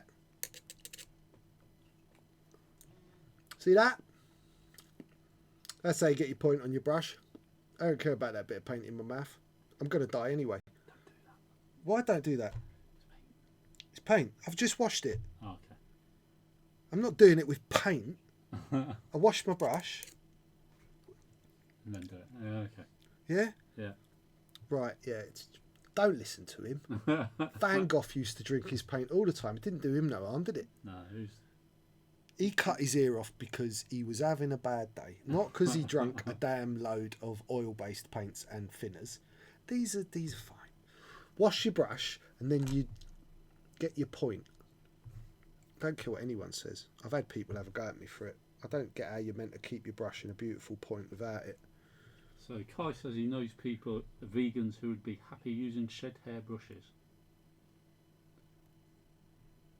And some that only use gathered hair brushes. No, gathered hair would be alright because that's not cultivated. Wow, man. I'm glad I'm not vegan because that all just sounds like a lot of an headache. It would be a big pain In the culo. yeah. That's Italian for bum, John. I like it. Culo. Cooler. Culo. Cooler. Cool. Cool. Lo. Cooler. Lo. Lo. Oh. Lo. Lo. Lo. Lo. Culo. I just call it Bob. Culo. Culo. Internet. Say it. Culo. All my Italians are wetting themselves at the moment. There's going to be some Italians out there going, oh my God, Rasta's teaching them to say culo. I know all the bad words in Italian, I'm afraid. My mum and dad were very irresponsible Italians that only taught me how to say the naughty things. Right, so can you guys see now what I've done to these? Let's get you at a nice point. Can you start to see what I've done to these trousers? Seems I haven't forgotten how to paint. Right, look at all like the levels. What's that word? Gaysimos. F3AX. Let's go on with that.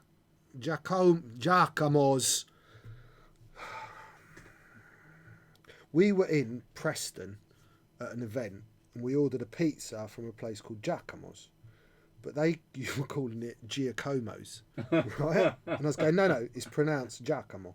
No, but it's got a GIA, Giacomo's. And I was like, no, it's Giacomo. That's how you say that. No, Giacomo's. Which is fair enough. I'm all right with that. I'm here to just teach you what I know, which is not much. I know how to say Giacomo properly and paint a little bit. So I've got almost pure bone white now, just catching the edges of a few bits. Almost pure bone white. So you see, if you were mixing little bits of paint like that on a title, that would be that paint will have dried on you by now. But the wet palette does help you to just keep that alive.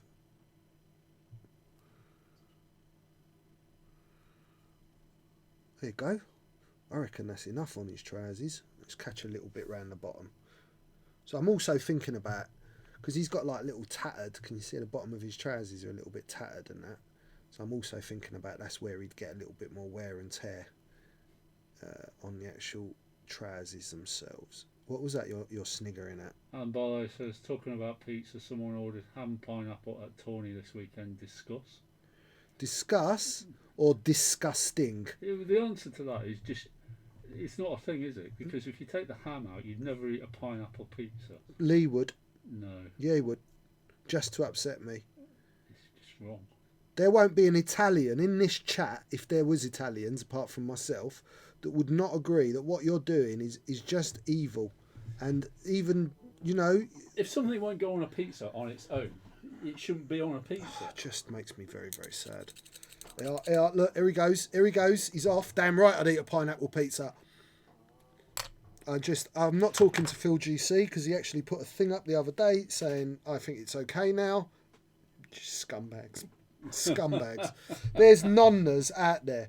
You know, and I'm from the north of Italy, the bit where the partisans come from. My grandfather was involved with hanging Mussolini, right? If it weren't for us, would have been in trouble. We think about those people. You're making them turn in their graves putting pineapple. They don't even know what pineapple is.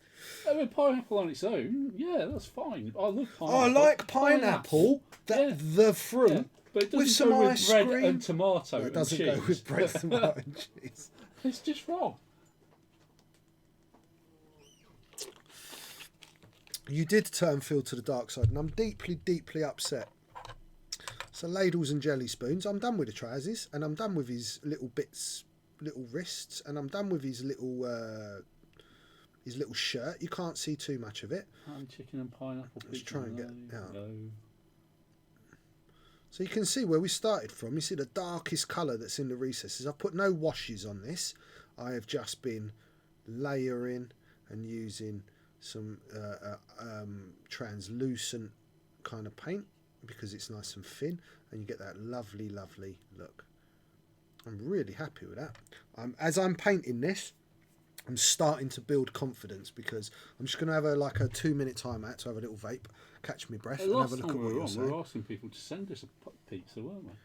Yeah, no one did though, did no they? one did It was that. proper hungry, and there's a pizza shop round the corner and everything. I had pizza with Scarlett on Monday. Was it Monday? And she asked me, this is how cool my daughter is. She messaged me and I was like, oh, bloody hell, what's this about? Like late at night. And she was like, Dad, have you got these ingredients? And she asked for like Greek yogurt, garlic, mayonnaise, ketchup, salt, pepper, this, that and the other. And I was like, what the hell? She was like, I've been to my friend's house who's Polish and they make this dip for their pizza and I love it. Yeah. Love her.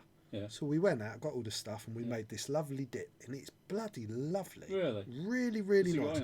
Greek yogurt, salt and pepper, crushed chopped garlic, little bit of ketchup, little bit of mayonnaise, salt and pepper to taste. Nice. And it was just lovely. The only problem now is somebody sends us a pizza, it's going to be ham and pineapple, isn't it? Hey, it's Little Campsall. Little Campsall, listen to me, dude. When I was little like you, I couldn't paint like this, but I enjoyed painting, so I just kept practicing and getting it wrong and practicing and getting it wrong, and you get better and better and better and better. You know, people, you become an expert at something, they say, when you've spent 10,000 hours practicing it. I haven't spent 10,000 hours practicing painting yet.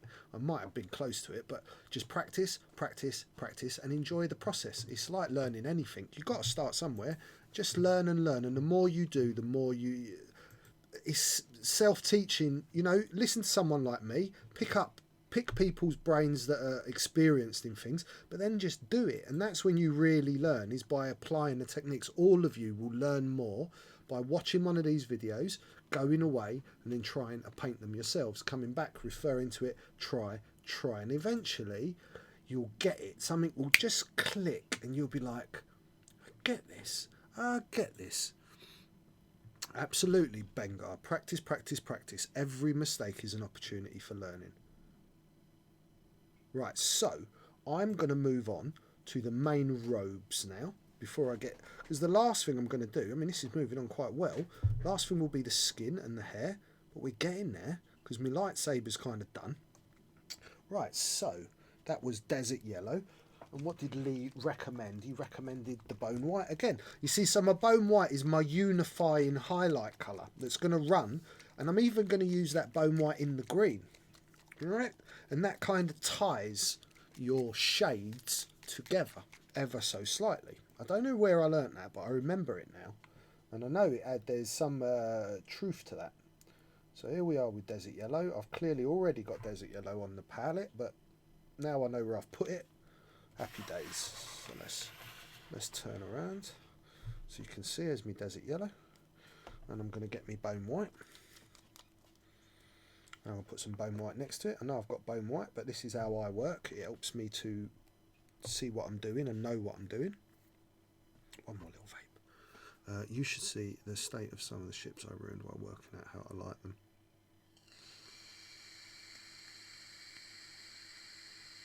It's all a learning process, dude. Everything.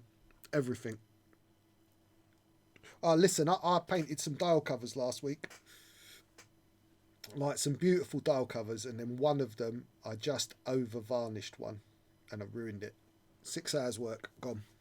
So as long as I've been painting, even I can make a mistake. It happens all the time. Don't let it put you off. Have you ever thought of posting pickies from the viewers as Rasta paints? Yes, we have. We're just saying, if you guys want to send that stuff in, we'd love to show you that. We'd love to see what you're doing. Lee was on when we were talking about that. I'm sure he was. He was sticking a pineapple in his mouth. Was he? Yeah. At the time, yeah. Right. Desert Yellow. I'm going to move up to a slightly bigger brush because we've got some bigger areas. The answer is yes, Lee, by the way. Yeah. Send them to the Rasta's Facebook page or Weekend Warlords Facebook page before we go live, and we'll put them up.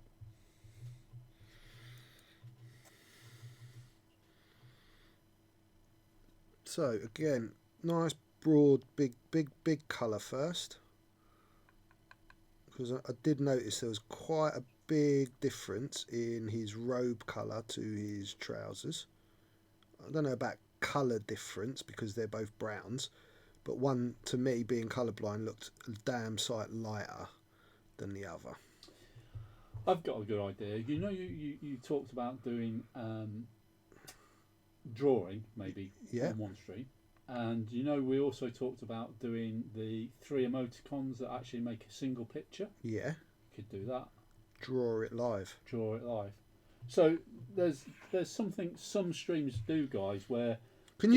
just let me check. Can you guys hear John well when he's talking? Just someone let me know, because where we've got the mic, I'm right next to it, and John's hidden. Yeah. Cool. Okay. You carry on then. So what some streams do, if you subscribe to the higher levels, say for 6 months instead of a single month, you get access to more emoticons.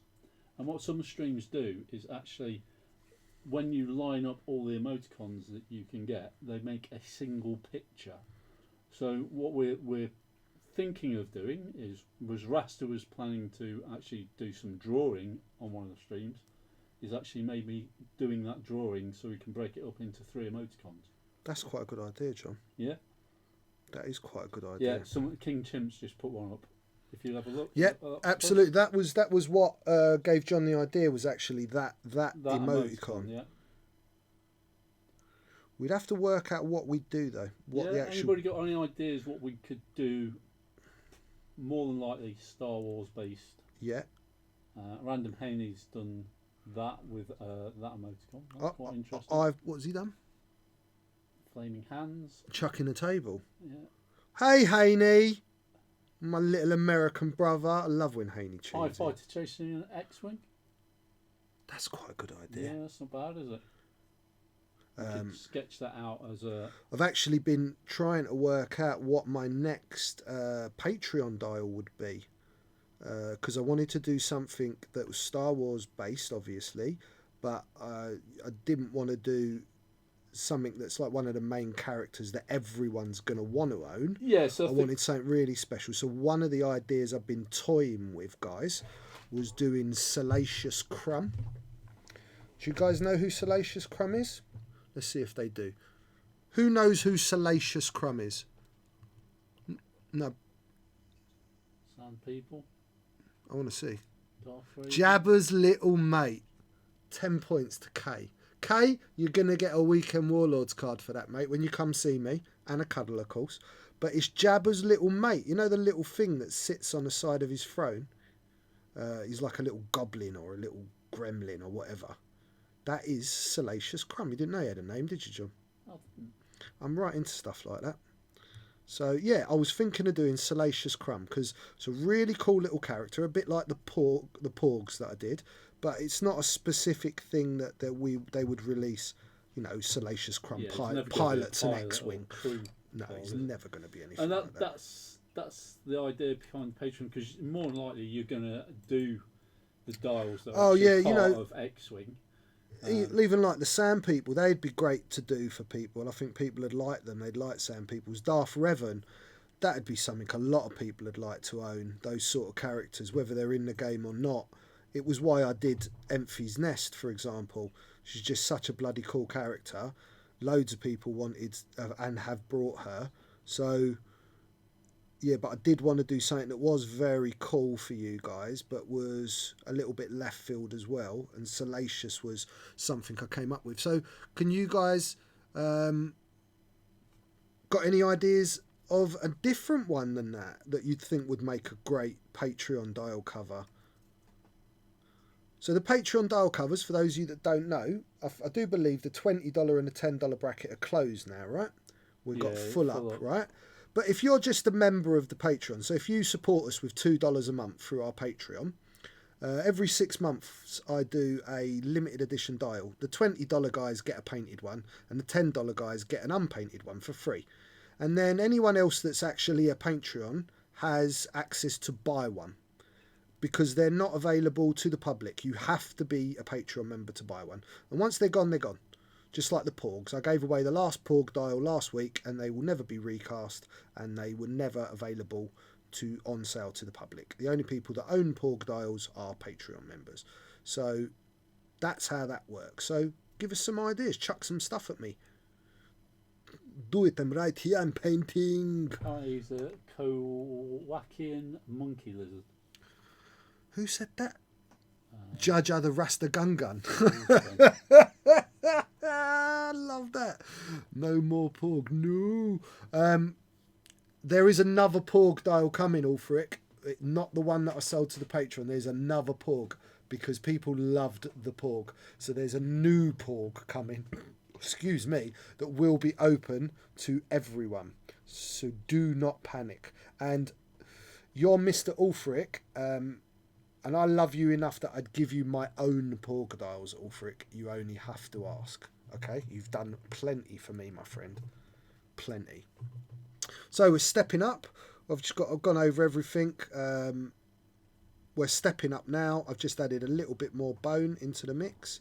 Somebody suggesting that we should change to makers and crafting in Twitch. And the reason we're in board games is because we do a lot of board games on this channel. And we've probably not changed it, but I will try that now. Yeah, I mean, we do a Tuesday night stream which is all about X-Wing. Weekend Warlords is the home of the current world champion. For those of you that are not aware, I'm sure most of you are aware. I was the inaugural European champion. X-Wing is our main game in our store, and a lot of our content is based around actual playing of X-Wing. I'm blessed that I have the ability to paint, and that's where the majority of stuff I paint comes. I'm a lover of vehicles and machinery, so to speak. I'm much more in love with painting tanks and spaceships and that sort of stuff than I ever will be with painting figures.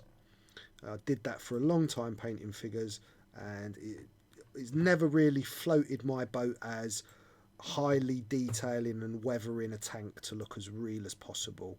Same with a spaceship, that sort of stuff. So my real love is painting vehicles.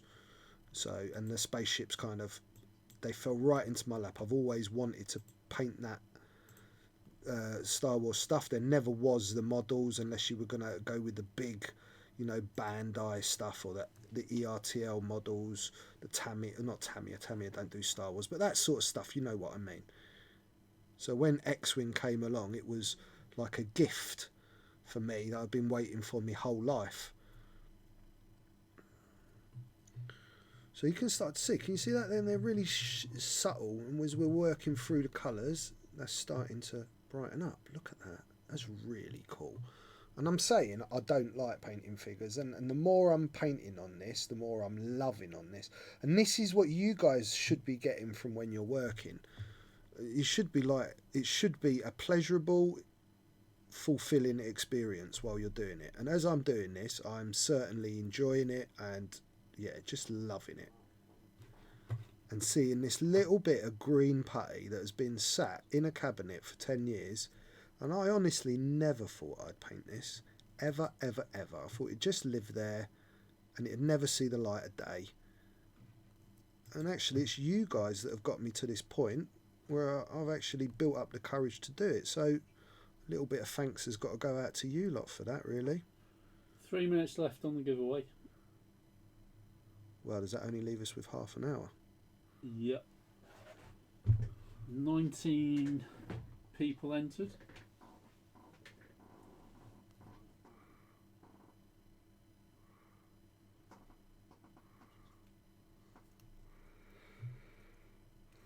I'm not going to rush though, guys. I've got to do it as it has to be done, I'm afraid. I am trying to get this done in this one episode, but I might have bitten off a bit more than I can chew. We can always run for an extra 10 minutes if I think I'll get it finished, but we certainly won't be doing like a marathon one like we did last week with Ash. How many tickets? 37 tickets in the raffle at the moment. There's a Scarlet Delapina one. What?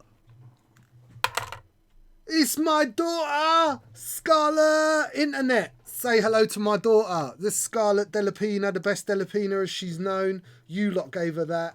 Oh, I'm well chuffed you've come on. Hi, babe. I love you.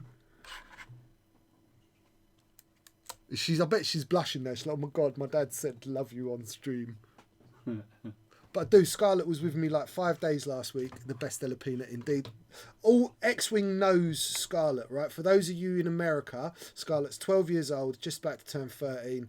She comes to all the tournaments with me, most of the tournaments with me. She's at every weekend Warlords tournament. She's behind the till. She owns the shop. She's cool. All my kids are cool. My Simeon's cool, and my daughter Mia is very cool. But Scarlett's my youngest, and she certainly spends a lot of time with me because she's at that age where we share responsibility between me and her mother. But yeah, she's on, and she'll be back with me tomorrow. Hi, my darling. So thank you for, and I did ask her to join in. That's really made my night. It's proper made my night. Love you, babe. Oh. Yeah, Jaja loves you, babe. She's gone now. She's not said anything since. She's freaked out. She's like, oh my God, he's made too much. Thank you, Doddy Gaming, and thank you, Protect Morals. Thank you for your subscriptions, guys. It's a really big deal. She. You got to speak up, babe. They all want to say hello to you. Just let them know you're still there, and then you can go. I know you're going to get embarrassed a little bit, and that's cool. I get that. 30 seconds left on the giveaway. We got 30 seconds left on the giveaway. She's still there. She's still there. I think she's gone. She is having a sleepover with her friend Jamelia, who's not called Jamelia. She's called Amelia, but I call her Jamelia because she didn't even know there was a pop star called Jamelia. That's how young they are. But Amelia's very cool. Amelia's from Poland, so I'm even bigging up her mate.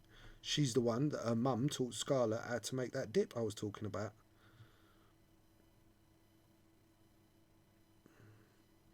There you go, just like Ryan. Kids are the important thing. Went to college with Jamelia. Did you really? She's very, very beautiful young lady, is Jamelia. She was blessed. She was, in many ways. Okay, shall we pick a winner? We, guys, the raffle has concluded for the Enfys Nest style cover. Let's show you. Enfys Nest style cover and I can't get it. I got it. A Weekend Warlords Kanan Jarrus special card. Very, very cool. Do it, John. Do it. Pick the winner. Drum roll. And the winner is... The pie. He wins everything. You win everything. Oh. Shall we ban him from the next one? Language. Look, Doddy's upset. He's like, I wanted that. You'll be at Nationals though, Doddy. There'll be a card there for you somewhere, I'm sure, bro, if you play one of us. Don't worry, there's another giveaway coming up. There's another giveaway. So, guys, we are instantly going to put up the giveaway because we reached our stretch goal for generous. The movie accurate repaint of a tire interceptor, which is magnetised and will come to you with a swivel base on one of my custom metal stands. Now, you type exclamation mark raffle, no space. They don't need exclamation mark raffle. They don't even need a number because it's one ticket per person. Subscribers get an extra one. Right. It's only one Spondoolie. You don't need to type a number, so it's exclamation mark raffle. If you're a subscriber, you will get 2 tickets. If you're not, you will get 1 ticket. It's a single Spondoolie. And we will be drawing for that at the end of the show. And good luck to all of you. Thank you all very much for helping us reach that stretch goal. You've been incredibly generous and I wasn't expecting anything like that. So thank you again. And I am going to carry on because I have got half an hour. So all I'm doing is I'm working up more and more towards this bone colour. I'm not going over all of it. I'm picking bits now. So I'm like, working on where bits get light on top of the shoulder.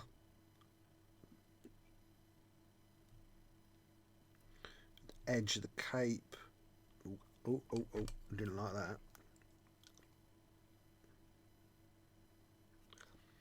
You see, I just always have, when you're doing this stuff, a little spare clean brush next to you. So if you go into that bit that you didn't want to, you can...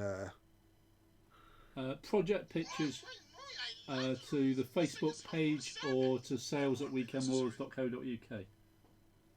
Who was that just subscribed? That was Matty Skywalker Coles. Oh, thanks, Matt. Love you, bro. It's one of the Dark Star Marauders, that is. Matt's awesome. What was that Pie was asking where to send his address? Send project pictures, I think, of projects that he's doing. Oh, awesome. Yeah. So I might send in some gallery style photos.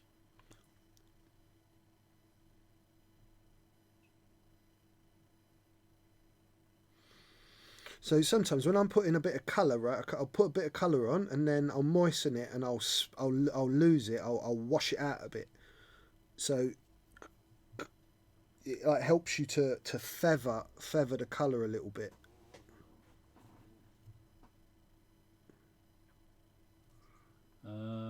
Akash TP, Rasta, what size rods do you use for your metal pegs on your small and large bases? So the small bases, I do believe, are a 4mm brass tube. And you got some on the shelf, John. Didn't we buy some in? Yeah, we did, yeah. So Akash, because I know you come in the store, bro, we've actually carry that in store. It's a 4mm brass tube. It fits perfectly in the actual the recess that's on the FFG base. And now for the large ships, I can't remember whether it was 6 or 7 mil. Lee, measure me up what size it is on a large base, bro. The recessed hole where the peg goes in. And you're just looking for a brass rod. 6 mil. There you go. Thank you, Johnny. 6 mil brass tube. That's what you're looking for. Not rod, tube. The tube allows you to put like a ball bearing at the end, and it's easier to fix. I will do something soon. Like I promised Dallas I'd do this. I will do a little like half-hour part of one episode where I am just going to magnetise a few ships just to go over those. There is a video somewhere knocking about of me magnetising stuff, isn't there, John? Yeah, there is. There is somewhere. I'm sure John will find it, but if not, we'll do a little episode of that. So can you guys start to see? The Pie says that you'll probably appreciate his 40k Orc War Boss on a bike converted to a Star Wars pod racer. Oh yeah, would totally appreciate that. I love Orcs Pie. That was what I was known for at Workshop, was my Orcs. And as much as I'm not into the game system or the IP very much anymore, there will always be a fondness in my heart for an Orc. Always. It was an Orc, and if I didn't play Orcs, I played Space Wolves because they were good guy Orcs, basically. Just smash them in the face with something big and heavy.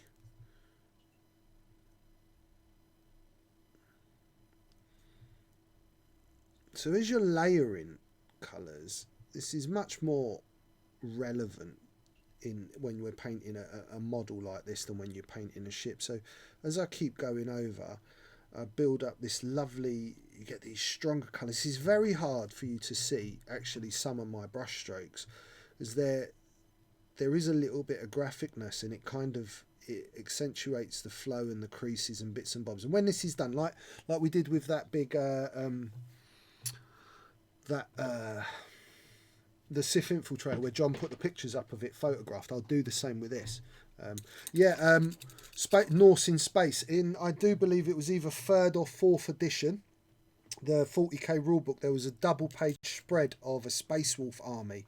That was my Space Wolf army, with Venerable Dreadnought and another Dreadnought, and it was beautiful. I can't remember, I think it was 4th edition. I was really into my Space Wolves. So a little bit more now. I'm still mixing, as you can see, let me mind my head. I'm still mixing here with this mix, but I'm almost at pure bone white now. And now I'm catching the edge of like his sleeves and the actual edge of the robes. I might actually mix in a touch of white.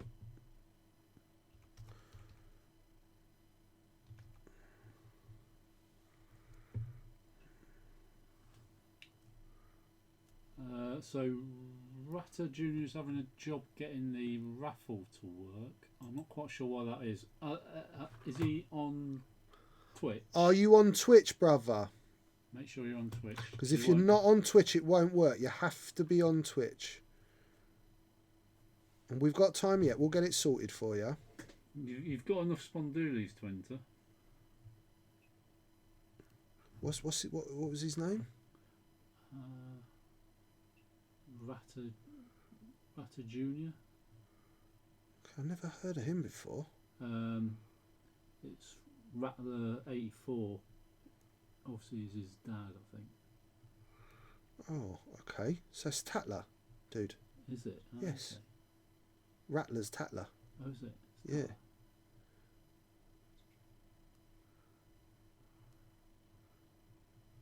I'm not quite sure why that's not what it should be.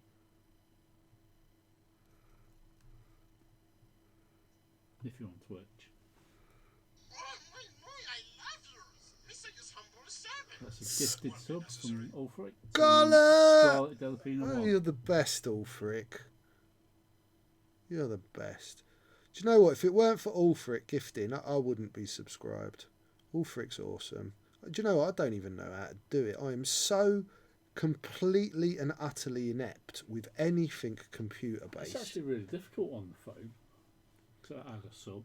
Is it? Yeah, I don't even on the phone app. You really need to go to the web page on your phone to do it. I'm just gonna get a put. I want a bit of white now, because I want something a little bit harder on the edge. Harder. Oh. So just adding a bit of white in.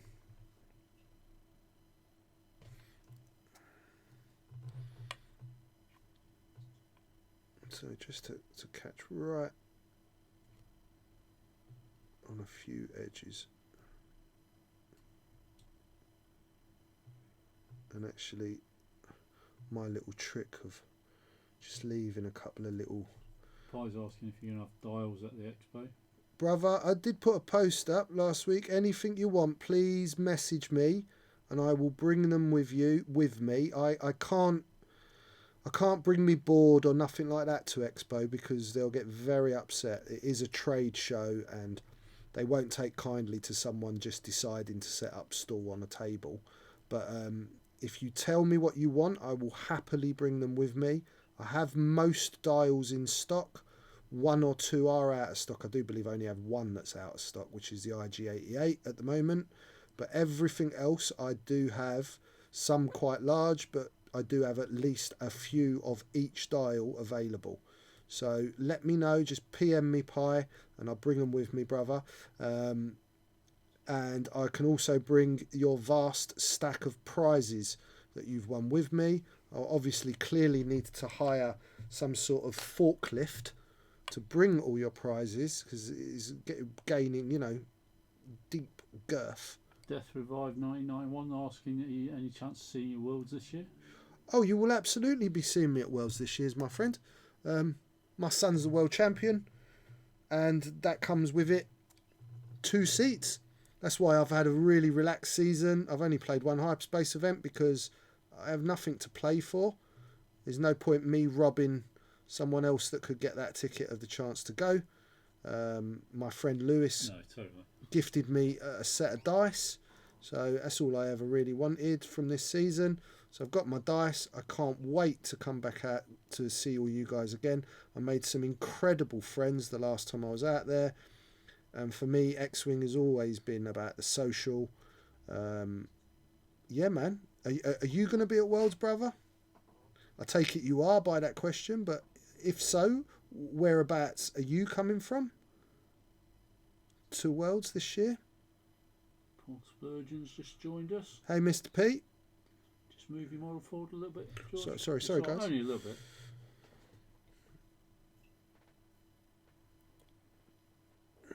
You see that? We've really brought that to life now, that cape. It's got movement in it. It's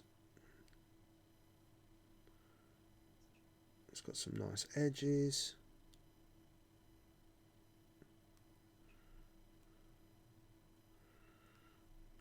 Oh, and once again, like I said, there's Death Revive 1991 says then we're scheduling you time in the commentary booth again.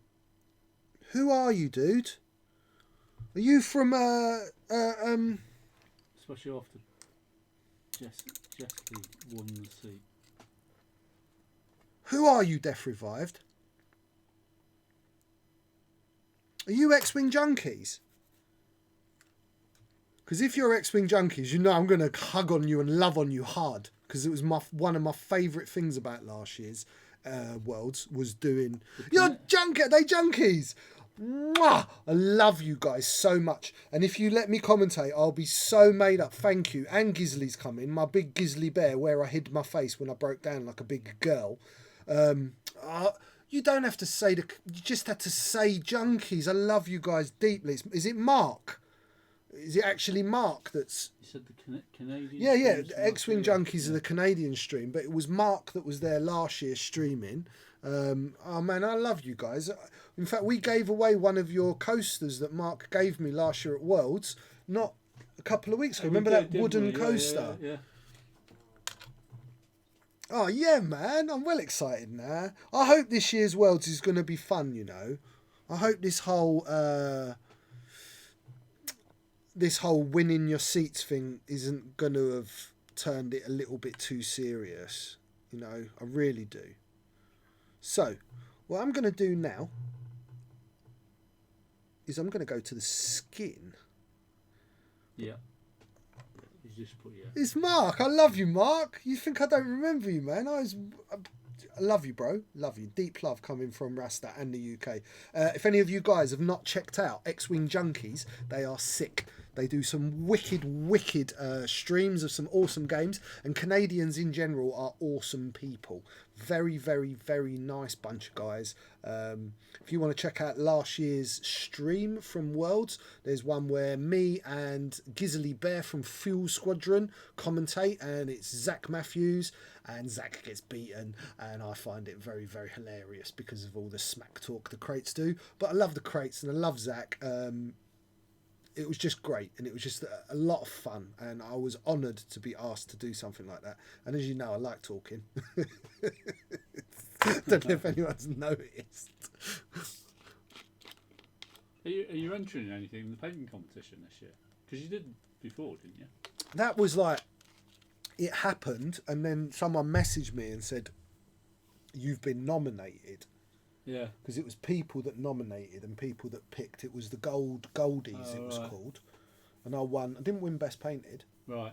I won Best Modded. Yeah. For the Thunderbird. The awesome Michael Rahe won Best Painted. He's also a friend of mine. I made so many friends, man. Rasta and the roving microphone. Last year we did kind of do a little... No, it was Minox that did it to us. I did a couple of videos, but they never ended up getting uploaded. Because you weren't allowed to use their Wi-Fi there. So... Are you not? Nah. They locked you out because they were streaming. They didn't have great Wi-Fi, believe it or not. They didn't have great Wi-Fi. So, I'm looking at that green, and I am wondering whether I need to be a bit darker with it in places. I don't know. Do you know what I'm going to do first? Is I'm just going to pick out the nails. Let's get a bit of colour on those. I want a smaller brush. Jake says darker. It does. It needs a little bit darker, doesn't it, Jake, to start? I think his trousers need to be a little bit darker. Well, I ain't going over them now, mate. They are the colour they are. Okay. You could have said that when I was painting them, John. Well, you clearly have an opinion on it now, don't you? I'll stop having an opinion. Yeah. Seeing as if you couldn't even count what episode this was. Now you suddenly want to have an opinion. God, you get these guys. They sit behind the commentary. They sit there pushing buttons. Backseat driver, George. Backseat driver. And he turned up late today, ladies and gentlemen. I think I was perfectly on time. You were perfectly late, young man. and if you were living in Holland, you would have been sacked for that kind of 1 minute tardy lateness. Really? Yeah, it's a deep. You know what? When I lived in Holland, I worked for a guy, and he said to me when I went to get me job place, he went, basically, we're a very relaxed country. We're nice people. He says, but if you're late once, we'll sack you. Really? Yep. He says it is literally like spitting in our face turning up late to work. He says turn up 20 minutes early, sit in the canteen, have a cup of coffee. He says you turn up late, that's it, you're out. And I was never ever late, and it's been something I've lived my whole life by, which anyone that's ever been with me to an X-Wing tournament will testify that I get there 2 hours before everyone else, because the thought of being late just does my nutting. When I went for my Games Workshop interview, I was so scared of being late, I sat outside HQ for 6 hours. 6 hours. And it was only when someone who was interviewing came past, like 2.5 hours before my interview, and went, "You all right, mate?" And I went, "I've got an interview at blah, blah, blah." And he went, "Come in." Yeah. It was like, "Have you been sat?" I was like, "I've been here for like 4 hours, mate." I think they thought I was casing the joint.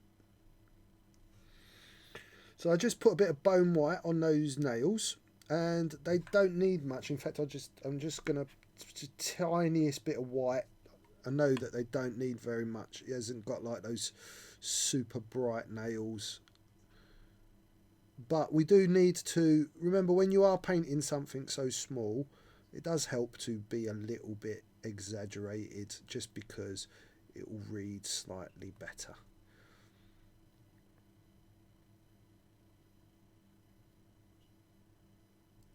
We are getting there though with this. Got 12 minutes left on the giveaway.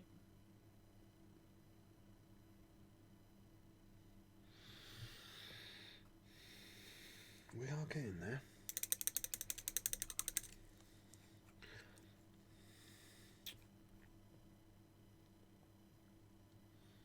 Right. What I'm going to do is I'm going to get... Where's my greens? That's a green because it says it. That's a green as well because it says it. Now, where's that? What colour's the darkest? It's that one's darker than that one, isn't it? Yeah, that one's darker. That one's darker. Right, so my base colour was goblin green, so I got a little bit of sick green. Such lovely, charming names. And a very tiny bit of dark green. I'm just going to plop that on my palette. I'll show you. There are my two greens. Can you see them? That one and that one. And I'm going to make almost like a little glaze. So I'm going to get a bit of this dark green, a bit of this sick green, and a load of water.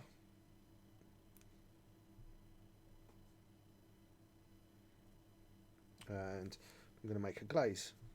So I'm just going to go over the greens and just try and put a little bit of this green just to give me a little bit of shadow. Alfred says, I wonder what FFG will do about all these spare places at Worlds because people are winning multiple invites. So in my opinion, FFG should have made it that, yeah, you win your invites, but then they opened it up where you still had tickets for people to buy and come, because the best part of Worlds for me last year was all those people that had gone on a once in a lifetime trip. They weren't necessarily the most competitive players out there, but they certainly brought with them a very lovely atmosphere and vibe to the whole event. It's the only concern I have is that vibe will be slightly missing because of the way the system's working now. That's all. So Canadian friends are saying the invites should be trickling down, but they haven't done a terrible job of communicating that. No, we have been told in this country basically that they are allowed to trickle between first and second spot, and that's it. And it's also not that simple, believe it or not, because a lot of the people that may well have got an invite just can't go. Can't afford to go. And you see, like, we haven't even had a confirmed date yet. So, bugger. Oh, good, I got it off. We haven't had a confirmed date. So the later they leave it, the harder they make it for your average Joe to pay for it. It's not cheap, right? Yeah, especially so, if like, you're not in America. On Gold Squadron podcast this weekend, they were talking about Team USA coming over for Euros and getting their asses handed to them, by the by. Sorry. Sorry. You know I don't mean it. I do a little bit, but I don't really. It's all right. They do passive-aggressive too. I can do it too, you know. Anyway, they were talking about that, and they were saying how expensive it was. You get Worlds in America every year. We have to come. It costs us a lot. Yeah, a lot. It costs us. Hell of a lot. So the later you leave it, giving people details, the less likely you are that people are even going to bother coming, because suddenly a flight that they could have got in January, February for £300 or £400 is going to cost them best part of £1,000, which is like $1,400 before they've booked somewhere to stay. We having any comments? Lee says World should be held in the current World Champions country. Can you imagine the one before though? They would have had to fly me out to Thailand or Singapore actually. Yeah. Justin Pure's from Singapore. Is he When really? Simeon won, the current world champion was, and Justin, what a lovely, lovely gentleman he was. Yeah. Yeah. I just think it should move. I just think it should move about a little bit. It would be really nice if it moved about. Guaranteed it. The rest of I've missed bitch big name players weren't getting tickets. Oh, do you know what? I don't care about all the names. I'm honestly going to miss the small people. It's the small people that provide the love and the nice feelings for everyone. You know, guys that have just their once in their lifetime trip to Worlds. Look at Simeon, like the world champion. The only reason Simeon was at Worlds was because I won Euros. Just luck. It was purely luck. I would never have ever come to Worlds if I hadn't won Euros because I'm quite a poor guy. I have a really bottom paid job. I've got 3 kids and I've got all my bills to pay. The thought of what it would cost me for 2 flights and both of our stay, and I could never afford to take that out of my family's budget. So we would never have come to Worlds. When I won Euros, the reason why I was in such a state at Euros was because it was like winning the lottery for me. I got to do something with my boy. And then he won Worlds. So when you take away that random element, I think you're going to lose a little bit of what made it so great that year and successive years before that. You know, people like Nand, Justin. I don't think either of those guys were guys that had won flights out to Worlds. They were just people that turned up and won Worlds. So when we take those out of the equation, I think you're kind of missing something a little bit, personally. The human element, which is really what makes the game.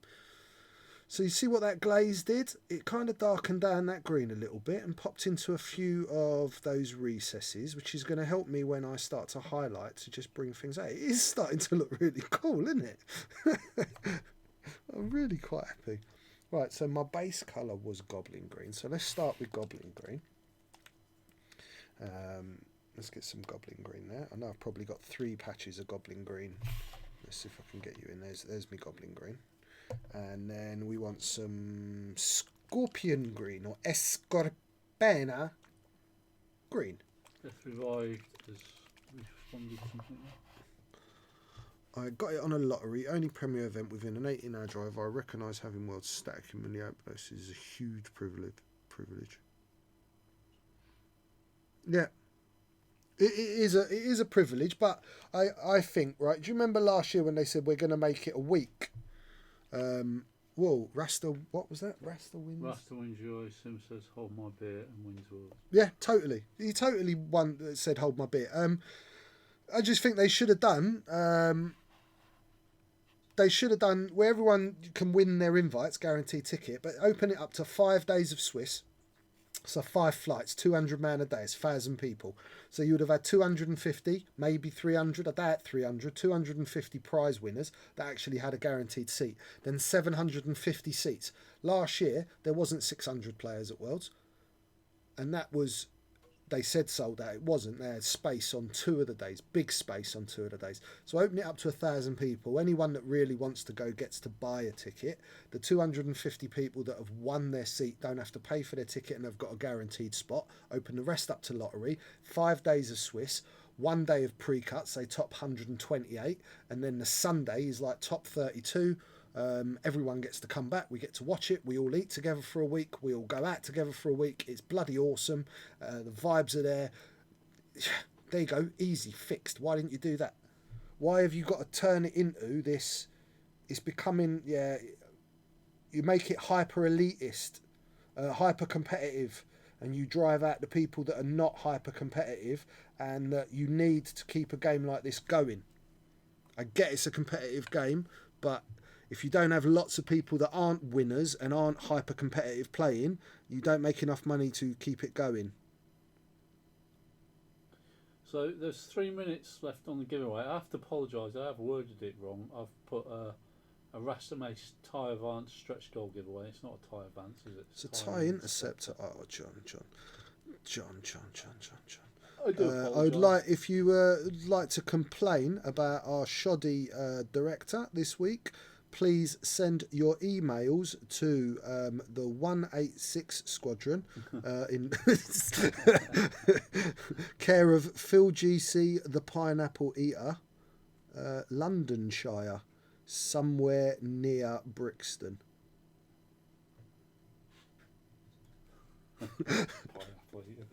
He's a pineapple eater. I'm never. Derogatory term now, isn't it? Yeah, you pineapple eater. Yeah.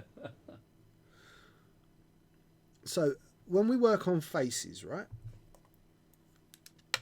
Highlight points: nose, brows, top lip, chin, maybe catch the lip, forehead, right? That's what you want to think about. They're your real highlight points. Yeah, top of the ears. That's how you want to think about it. And then you've got your darks under your cheekbones. You've got your darks in your eyes. You've got your dark just under the nose, catching this line here. That's what you think about with all faces, whenever you're painting a face.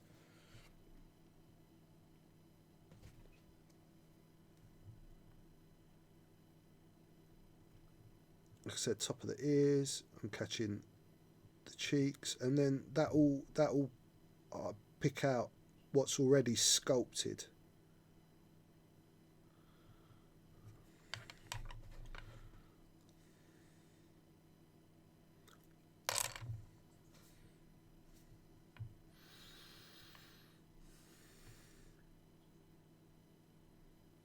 It's been great this week, guys, talking to you. It's been really nice. You've had some really nice topics of conversation. Hopefully, for the next show, you guys will have sent us in some pictures of your work. We'd love to see your work. You may well find that I take inspiration from some of the stuff you're doing. Now, we've got a viewer who messaged me after we converted the Sith Infiltrator about how I'd kind of prompted him or given him like the kick he needed to convert a Falcon, and he converted it so that it looked like Lando's Falcon, but you know, from the bit of the film where it's all battered and it's had all the panels ripped off and you can see the internal workings. And certainly I found the idea and his execution so inspirational that I will be doing it. Don't know when, but like Johnny Cannon, who's in the chat, Johnny Cannon was certainly the inspiration for one of my dial designs, the T70 helmet, the one that's a bit weird shaped. It's what, you know, we should be doing. We should be inspiring each other. So don't think that anything you'll send me will be looked down upon or anything like that. Also love to see, so I had Josh Holt from the Crates, he's quite a big name out in America, messaged me yesterday and showed me a Sith Infiltrator that he'd been doing with a cloaking effect with his Crate logo on it as well, that he said he'd basically worked on stage by stage as I'd been doing it on this stream. And like, that's the most flattering thing ever. And he'd done a really nice job.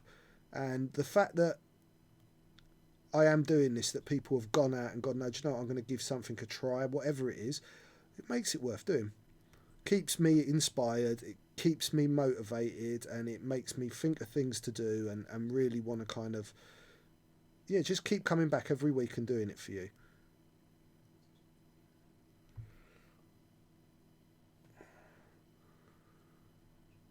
So you can start to see, it's a funny one, this camera, right, with this, because it's really small and there's only really kind of one focus point. I don't need to go super insane with highlights on this screen, but we're just working our way through it. Do you know what, I think if we go over by 10 minutes we'll get this finished. So the raffle has finished now. 34 people have entered, 55 tickets. It's probably one of our biggest ever, actually. Guys, it's over. Should we just give it a few more minutes? Yeah. We're going to give you. Let it sit before we pull it. There's a lot of comment. I think some of the stream's talking to itself. Oh, okay, cool. But so I'm adding a little bit more scorpion green.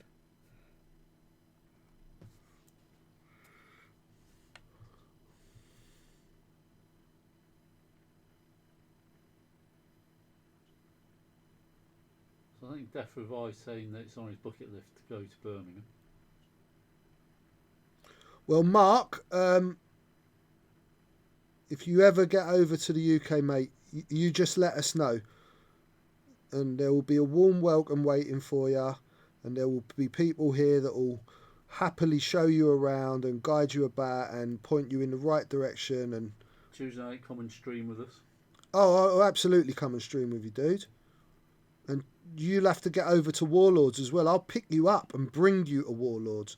I'm only like half an hour from Birmingham myself, where I live, and then we're half an hour from where I live to Warlords. So you could come over, spend the night with me. I'll cook you some food. Come see Warlords, the home of the noisiest X-Wing player in the world. And the least shoe-wearing player.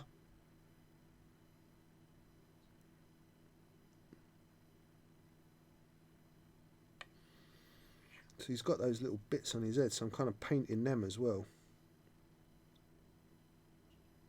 Where his head kind of, I don't know how you described that, but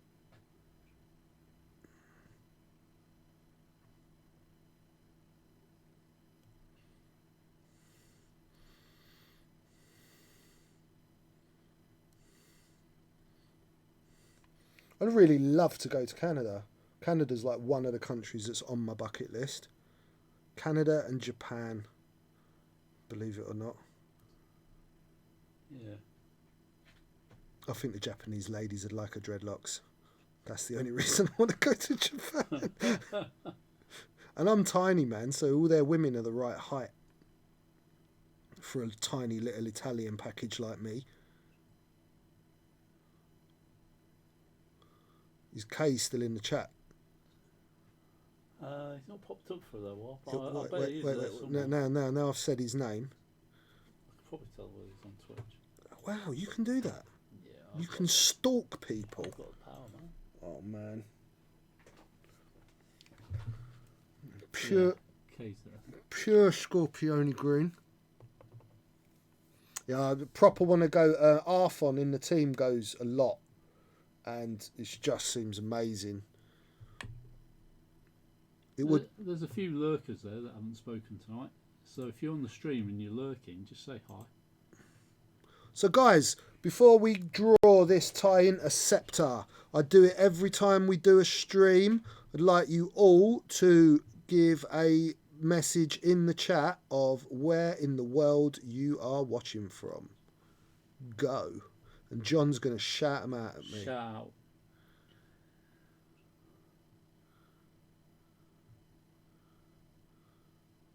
Somebody started a heist. Sunny Wales. Wales. Big up Wales. Lee's from Rasta's house. Big up my house. Halifax, UK. Newcastle Underline. Big up. West Yorkshire. Big up. That's Clive. Not repeating what King Chimp said. Workshop, Shepshed. California. You're so lucky. Stoke-on-Trent, California. Chicago. Hey. Plymouth.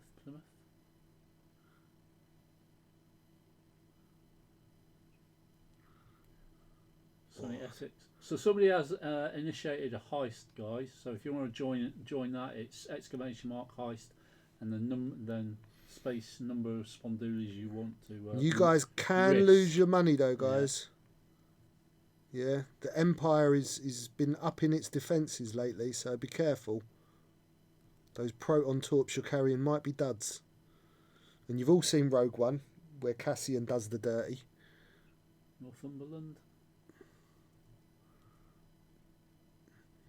Actually, that scorpion green is really nice on that green as a highlight colour. Zoe Dalton's on. Zoe! There's one to watch out for there, ladies and gentlemen. Zoe Dalton is an upcoming young artist that if you see her drawings and her paintings, and she's only a young thing, you will be blown away. By the time she's 20, 25, I'm sure she'll probably be working for a big comic book company or one of the film companies, because her artwork is just phenomenal. Phenomenal. Love you, Zoe.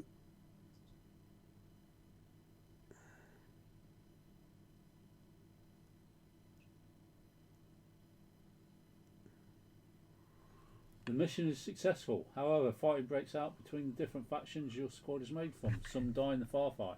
Those that make it back receive their reward. Who made it back? Who made it back? Chile 1991. Death Revived 1991. And Ulfric 1066. Everyone else got killed. Yeah, everyone else died. See, tough Canadians, tough Yorkshiremen. And I don't know where the other guy's from, but I'm sure it's somewhere tough. I really like this Scorpion Green, Lee. Thank you, mate. I would never have picked colours like this. It really works. Really starting to pop out.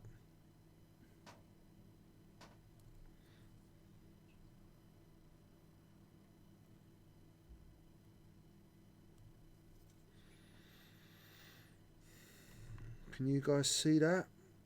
Now, can you see about those eyes, like I said at the beginning? Right, look, they're already there and perfect. Look how he's coming to life on ya. Right, now I'm just going to put a little bit of that bone white in that Scorpion Green. Just for a couple of like super fine bits.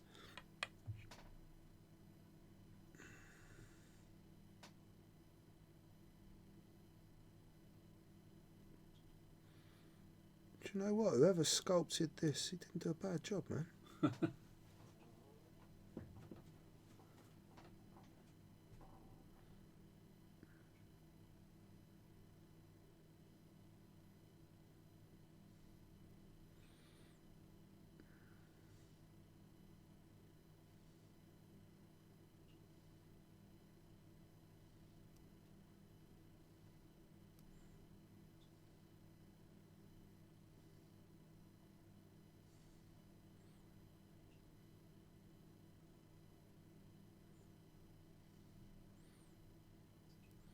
See, just a couple of, look at that. Can you see that? You see the look at that? You see that? Those little bits of detail on his eyes, just catching that lip. Let's just put a couple of little.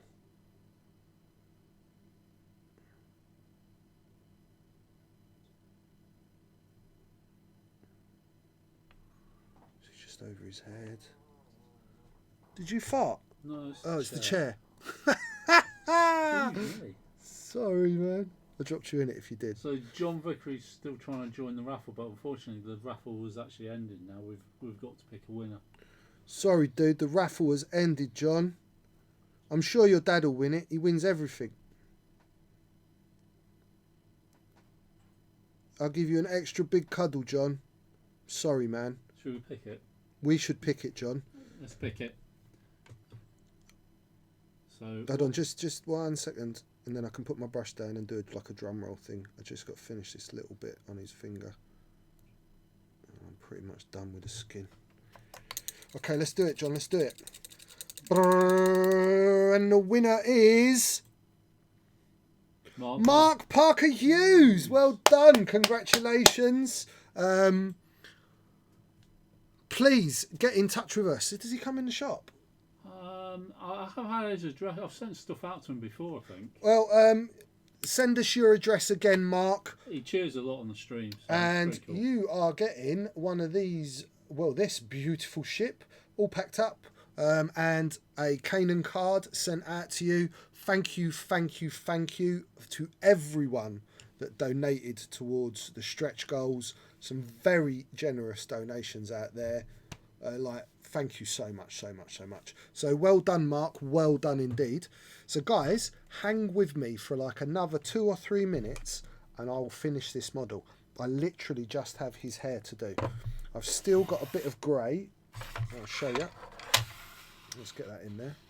I've still got this big old blob of grey. Look, it's still wet. That wouldn't... Do you remember how long ago I did that bit of grey? It wouldn't be wet, would it, if that was a normal palette? Now we're going to get some white in there. And we're just going to highlight, just touch on those, touch on the, look at him. Look at how cool that looks, guys. and I'll get you some really good pictures of it.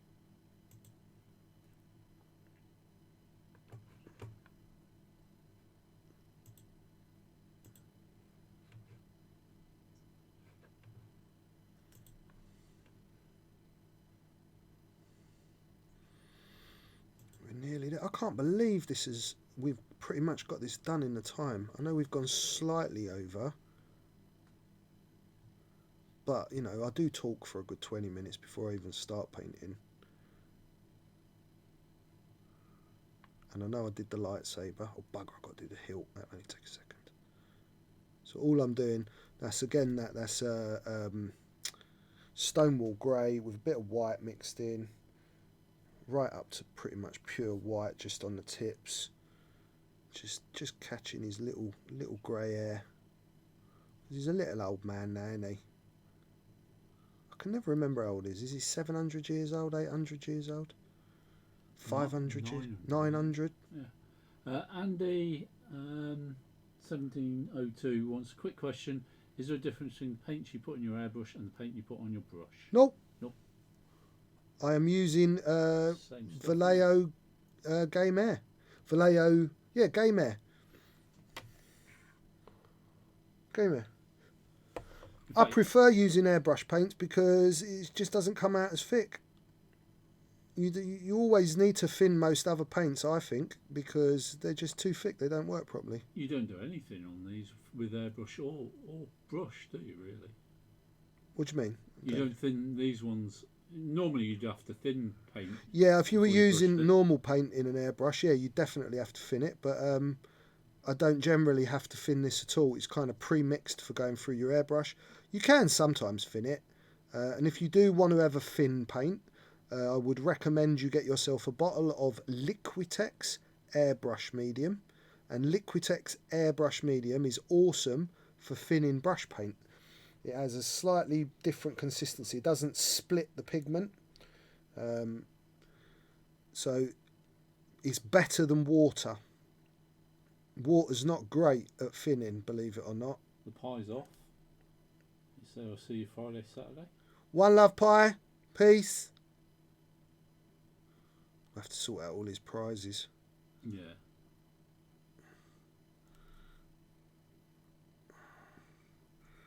Right, guys. I literally got 2 spots of silver to do and we're done. Yeah, look at him. Literally just got a bit of silver or steel, whatever it is. I've already put some, what is it called? Chainmail on the hilt, which is a slightly darker silver. And I'm just catching a little bit around the top. Protect Morals question: what size brush is your go-to brush, Rasta? For this, bro, or just in general? Just in general, I think. Well, figure painting, I guess it means. This is a character brush I'm using. I suppose it's a difficult one, isn't it? Because yeah, I do use a kind of a bigger brush generally than you'd expect. What's that one? Detail character. But then I use a really big one as well. In years gone past, when we used to do aircraft, airfix models and stuff like that, they were all like numbered, weren't they? 00 and O and. Yep. But only painter brushes seem to do that nowadays. Things like Winsor Newtons and stuff. There you go, dudes. That is 1. Yeah, I haven't got that size, dude. I haven't got the 000s anymore. All those ones to tell you what number. Well, I'll get some proper pictures of it. I'll maybe knock up a little base. Should we try him on that base? Yeah, put him on the base. That'd be cool. Do you want me to see if I can refocus it closer to the camera as well?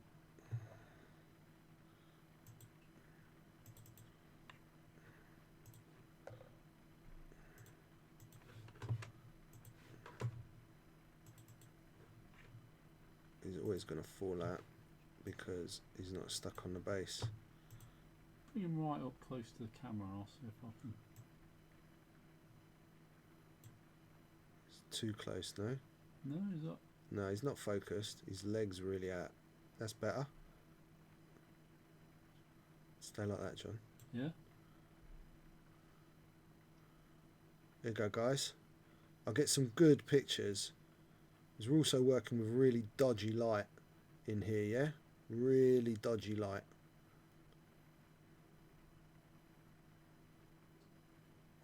It's so small and tiny. Just so you can have a look. Let's go back up to where we were. I'll get some really nice photos of it for you, but you get the idea. Don't even look that bad on that base now, does it? No, that's okay. It worked well on a Legion board. But there you go, guys. That is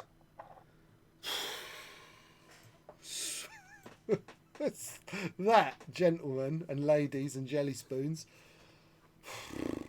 I have been proper bricking it all week, worrying about having to paint that. That is the first little man I have painted in pretty close to 10 years. Whoa, 98 quid. Are you mental? I know, they've done really well for I love you lot so very, very much. Thank you. The credits will roll, and thank everybody. Yeah, listen, at the end we do a credit share. Yeah, and I was worried, dude. I was very, very worried, but no, nor can I, to be honest, Alan. Let's put this camera down because it's right in my way. Like I said, looks amazing, man. Thank you, Mark. I know you do a lot of painting yourself. I've seen some of your work is fantastic as well. I hope there was something in there for everyone. That was certainly something a little bit different that we've never really touched on. I've never painted anything like that, and I'll tell you what it has done. It's certainly given me a little bit more confidence to do some of those things in the future. So I'm very much interested in the new Legion stuff that is coming out, and I know there's probably quite a lot of you that are watching this that are playing Legion at the moment, as well as X-Wing. I'll probably switch back to another ship next episode. Something small this time. I'm not going to go on for like a 6-week run again, but certainly like to do something small on the next one. Not sure what. Excuse me, I'll give it some thought. What I will say is next Monday, I won't 100% guarantee that I'll be here, purely because we've got 2 days of Nationals. And if something incredible happens, like I win, or Sim wins, or one of the team goes all the way to the end, I will most likely be very, very, very tired on the Monday and not really in the right headspace or frame of mind to kind of give you what you deserve. But I'll keep you informed, yeah? But I do plan on being here next Monday because I'm not going to win. Let's face facts. I'm taking a silly list. So, but it's certainly going to push me now to have a look at some of the new Legion stuff coming out. And I'm certainly going to think about maybe getting some of those and painting some of those up and kind of switch it up week to week. And we'll carry on doing what we're doing. Yeah. John's pointing at that, which is not a bad idea. I'm going to send this to Ryan, my caster, and I know Ryan will be able to cast this, and I'll fix my Yoda. But certainly this, if I can get this cast, I will paint like this, and this would be something that I could really go to town with an airbrush, with something on this scale, and it would show you what an airbrush can do once you step up a scale.